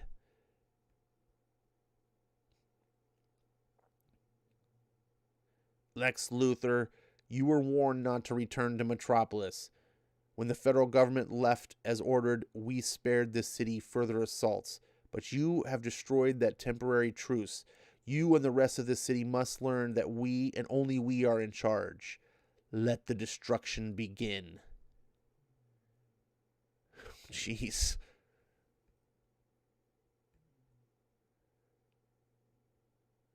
And that appears to be the end of chapter 3. Whew. You guys still with me, or did you fall asleep? And that's kind of the point of this stream, right? It's a little bedtime. Gateway says abort the mini-me. Anniversary of Catwoman is bad, but Joker Anniversary was better in my opinion. You're talking about the $10 books I was talking about. Yeah, I didn't read any of those. I just avoided them. I picked up the Action Comics 1000 and Detective Comics 1000 because those were both true like milestone. Plus, I was buying the series at the time, so it kind of works. I don't like the idea that it's like, oh, we're just gonna make a big Joker book, $10. Here you go, whatever. Um, so yeah, I skip those. I just they're never worth the money. I mean, I don't say never. They're rarely worth the money, which is why I didn't pick up this book, right? And I missed out, but now I picked it up for less than $1, and now I'm reading it, and I'm getting 4 nights of enjoyment with you guys, reading the book, hanging out, and it cost me under $1. So I know that you can't print and publish a physical copy book and sell it to me for that, and I don't expect to get comics for under $1. Like I said, I would have happily paid $4 for the first issue, but they lost. They lost me they didn't lose me as a customer, but they lost for that purchase as a customer. Jimmy says he's still here, loves this book. Melissa is saying Southern Ash. Yeah, my voiceovers or my voice acting is much to be desired. I am terrible at accents. I would love if someone that was good with accents could teach me, because I know you can learn accents. A lot of it's just practiced. I'm terrible. I would love to be able to do Scottish accent and Austrian accent, because I think Arnold Schwarzenegger is like the best. If you could do Arnold voice, it's like one of the best things you can. I just love it. And Scottish, I think Scottish is a great accent. But I can't. I can kind of go into Southern drawl sometimes. I can do some basic things. My vocal cords don't have very much range, so it's tough for me to do like high and low voices. So I do what I can do. There's a reason why people like Mark Hamill have a huge career and does it, because he's talented. There's a reason why they're not paying me. It would be fun to do if I wish I had the talent. Kay says the way that they're speaking make me want to yawn. Okay. I might argue, Kay, that maybe that might be cultural. I'm pretty sure that you're not American. I think you're on the other side of the world. Nothing wrong with that, but sometimes when you read stories, I know for me, usually it's movies because I'm more of like a foreign film person. Like I'll watch a foreign film, and sometimes some of the things are lost on me, or maybe I don't find it as interesting because I'm not understanding it and I'm not part of that culture, and it doesn't resonate with me. And then other people who maybe like are in the culture, like that's like, ooh, like they eat it up. So I didn't find any of this conversation boring. Of course, I was the one reading it, so it could be the guy who's reading it out to you, the narrator's fault. I find that as a problem. I listen to audiobooks, and sometimes if you have a bad narrator, I'm just like, I don't even want anything to do with this. So hopefully I don't suck that bad. But fortunately, a comic book takes like 20 minutes to read. You're not listening to me for 30 hours like an audiobook. And Dane says he thinks I do okay. Appreciate that, man. Let's see. Computer robots. Good to see you, buddy. Have you annihilated the Earth? Well, we're still here, so obviously you haven't annihilated the Earth yet. One day, computer robots is going to take over the Earth, because that's what computer robots do. It says, hey, man, I watched your stream the other night, and I couldn't stop laughing when you read Unstoppable Watch and how much you were face-palming on the stupid dialogue to the storyline. Thanks, man. That means a lot that you watched a replay that you missed, and I hope that you got some enjoyment out of that. That was cringe to read. Let's see. Jimmy says you need to read Straczynski's Superman Earth 1. And that was another thing that I was talking to my buddy today. He has got Superman Earth 1. He was like, he really likes it, and he was saying that. I was like, yeah, it's kind of on my back burner or something I've been wanting to read. I'll get to it eventually, because I really do like Straczynski. Typically I like Straczynski. And I like Superman, and I'm down.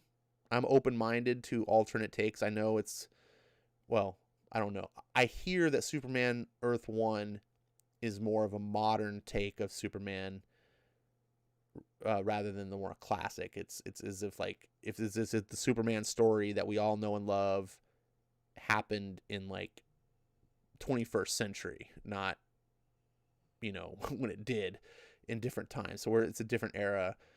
Um, that kind of actually was initially a little bit of a put off for me because I just don't know if it's possible. Like I just don't see our society. It's more believable to me that Superman grew up with the values that he had because he was a product of the 30s and 40s,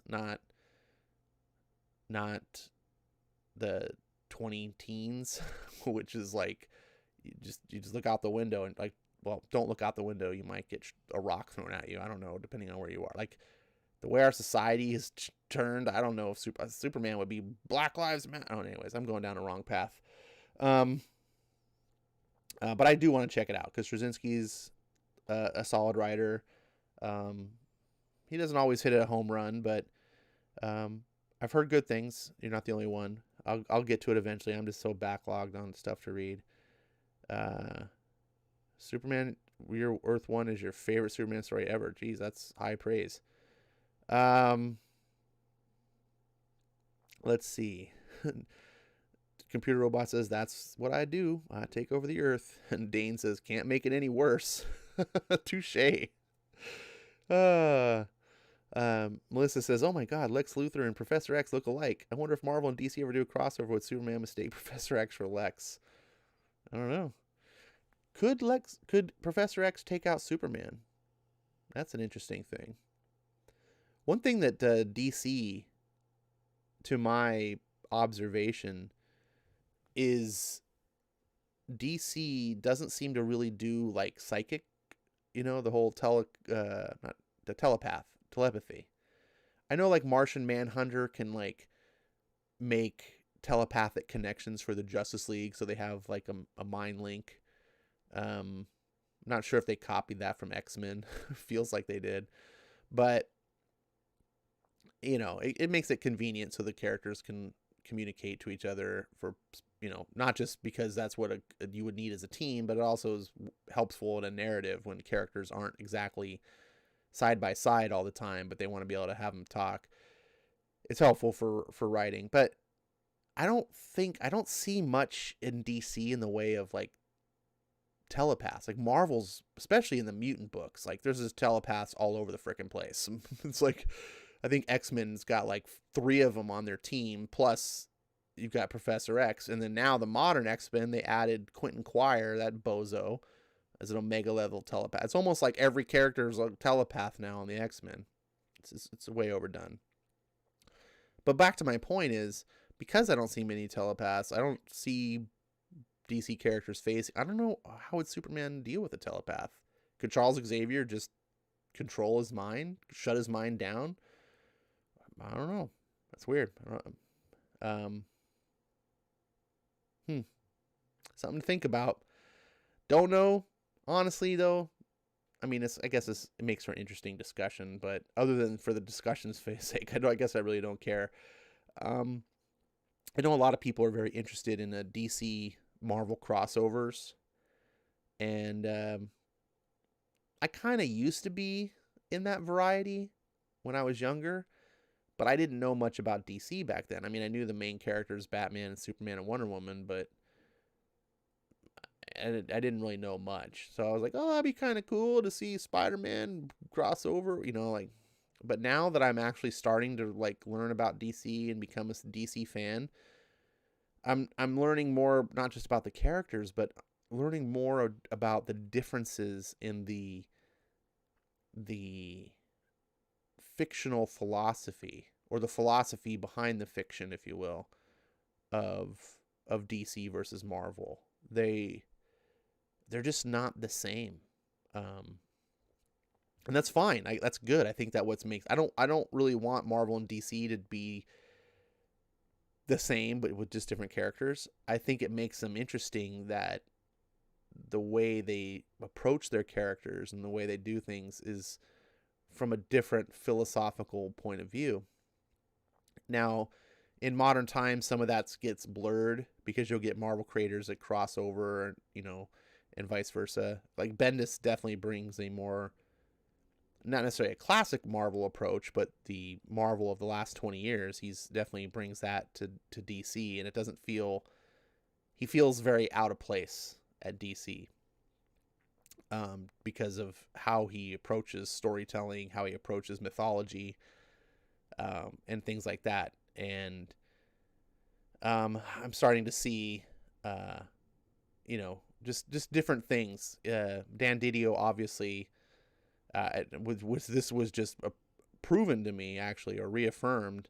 I had always believed, I was like, Dan Didio is trying to make DC like Marvel, and then I saw him on that Joe Quesada podcast thing that he does, and Didio was on there after he got fired, and he basically admitted how much he admired Marvel and wanted to try to shape DC into Marvel. Like, he just, everything that I had suspected, he admitted to. So that explains like the New 52 and things like that. And it's like, it doesn't work. It DC can't. It doesn't work. It doesn't fit. It's trying to make Harry Potter and into Lord of the Rings. They're both fantasy. They both have wizards, but they're not the same. They don't. So, anyways, that's my theories and feelings and whatever. You guys obviously have your own. You can put them in chat. I can read them. We can discuss. Marvel did copy Professor X from that leader in Doom Patrol who was also in a wheelchair. That's never been proven, computer robots. That's alleged, but there's a lot of that coincidence that you're just like, come on, when you look at the evidence of Marvel and Doom Patrol, you're like, come on, Marvel. But there was a lot of stealing back in the days. Marvel and DC was, I mean, they both did it, right? Aquaman, come on. Aquaman is a ripoff of Namor. So it goes back and forth. And it was just one of those things. Like, look at Man-Thing. Anyone who looks at Man-Thing and just doesn't immediately think that this isn't Marvel's version of Swamp Thing, like, you're just like, come on, you made it so obvious. You're just like, they do it even today, like in modern times. Well, okay, maybe not. I was gonna say Sentry is like Marvel's Superman. I mean, he's got an S. I mean, but they did fundamentally make him different, so I'll give him a pass. But it kind of sucks that they abandoned that, actually, though, because now like Carol Danvers is the role, Marvel's Superman. I should say Carl Manvers is Marvel's Superman. I know, even, yeah, I don't even want to get into that. I'd rather have Sentry. I think Sentry's more interesting. I don't know if he should have his own book. He should definitely be. I would like to see him be a prominent character. I would like to see him be a Superman-esque level of character. Obviously, he's not Superman because his personality and his motivations are different. But as far as his presence in the world, I would like to see him have a similar type presence in the world, that he would just appear a lot, like in Avengers books or high-level Avenger, like, Thor maybe, or even X-Men. Just every once in a while, he's present to do something. But I don't know if you could keep a book going on for him. He's too weird. That's just my opinion. But I would like to see. I think he's an interesting character, unlike Carl Manvers, who's might as well be a fucking block of wood. I have no interest. I think her character is so dull. I mean, when the most interesting thing about your character is that you're a fascist authoritarian, that's the most interesting thing about her, is that she has her own little secret police force and arrests people, and she does the whole, pre-crime bullshit. Like, she just, she killed Tony Stark. I mean, and that's the only interesting things about you. If you remove those things, she's a block of wood. She's dumb. Rampage is DC's Hulk or the New Heroes thing. Oh, yes. So New Heroes, sorry, what were those called? The New Age of Heroes. that was when I got into DC, actually. New Age of Heroes, I mean, I picked up Batman and Superman, I got into those, but New Age of Heroes was my bag. And I loved what DC was doing because I liked Rebirth a lot, and I liked learning about Green Lantern um, who else was I getting? Oh, I was getting Red Hood and the Outlaws. Um, I liked seeing the classic DC stuff, but the New Age really grabbed me, and I thought it was a great way. Like, that was DC ripping off Marvel, but it was like an intentional thing. It didn't come across of like, oh crap, Marvel's about to release this book and it's doing this and we don't have our own version of it, like Aquaman. It's like, we need our own Prince of Atlantis character. Like, it didn't come across like that. It came across like, Marvel's got this whole universe and they are just shitting all over it, and fans hate it, and they're fleeing comics, and that's really terrible. Like, what we would do if we had the X-Men, or what if we had Hulk, or what if we had the Fantastic Four, or we had Spider-Man. So it felt like DC was like, let's make our own. And they made the Immortal Men, which was X-Men. They made Terrifics, which was like Fantastic Four. They made Rampage, which was like Hulk. They made Sideways, which is like Spider-Man. Now, their powers, it wasn't like a one-for-one copy, obviously, like Sideways being the perfect example, but the tone of the book, the type of character, the type of situations that they got involved in were very much similar. It felt so it's like basically designed to be like, if Immortal Men was designed to be like, oh, you like X-Men, you will like this book. Do you like Hulk? You should like this book. It's like, and it was DC stepping on the throat of Marvel. Marvel was down. They were producing just crap in 2016 and 2017, just pissing all over their characters. Basically, at that point, I think every single one of their main characters had been race swapped or gender swapped. You had female Wolverine, female Thor, you had black Captain America, you had Korean Hulk, you had a little black girl Iron Man, you had every character there's ones I'm not thinking of. I don't know why I'm just blanking, but it felt like every character was like, is there any original like A-list Marvel characters left that haven't been touched?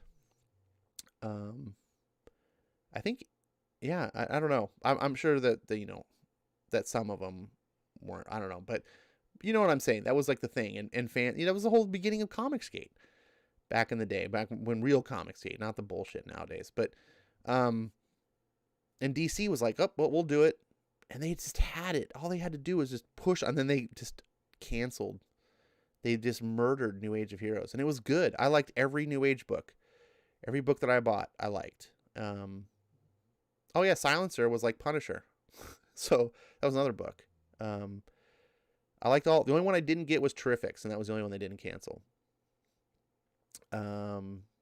So let's see. Kay says Blue Marvel. Blue Marvel's a character I don't really know much about.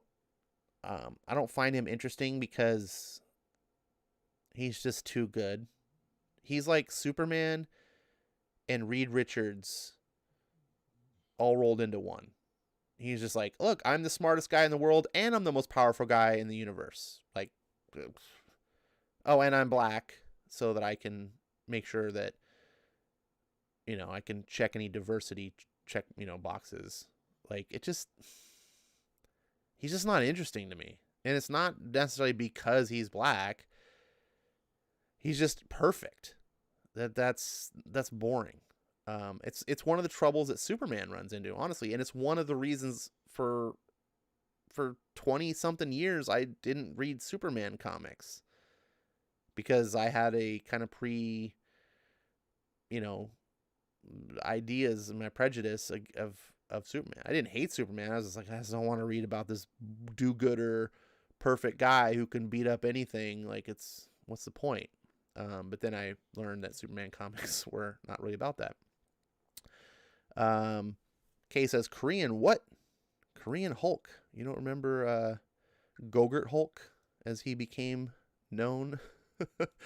Amadeus Cho, one of the many smartest people in the world, that they decided Reed Richards. You cannot have a white guy be the smartest man in the world anymore. That's not. Every now smart person on the planet has to be of ethnic background. Most of them are black. Most of the smartest people in the world in Marvel are all black, but they do have Amadeus Cho. I think they said he even would state it in the books. Like, it's so stupid. The writers of Marvel would even have him like spout out, "I'm the 7th smartest person on the planet," as if there was like a gauge for that anyway. Like, it's like that. Oh, we all took a test, and I came out number 7, smartest. Like, that doesn't work that way. But, yeah. Anyways, Melissa says the relationship is woke trash. Computer. What? I don't. I don't know what you're talking about. Did I miss something? Oh, Harley and Ivy relationship. Why, computer robots? Why are you stirring up Melissa? You know that's going to stir her up. Now she's leaving, but I should be leaving too. It's late.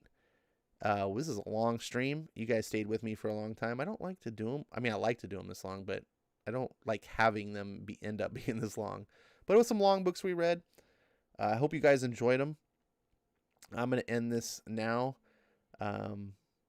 I will see you Thursday night. We'll finish up Man and Superman, and throw some suggestions my way. Melissa is testimony that I do listen, and I want to bring you guys stuff you want to read. I'm happy to provide if I can. So have a good night. Tomorrow is New Comic Book Day. Wait, today was New Comic Book Day. It's New Comic Book Day too. I hate this whole Tuesday and Wednesday thing. Whatever. I might actually pick up some comics tomorrow. We'll find out. So stay tuned.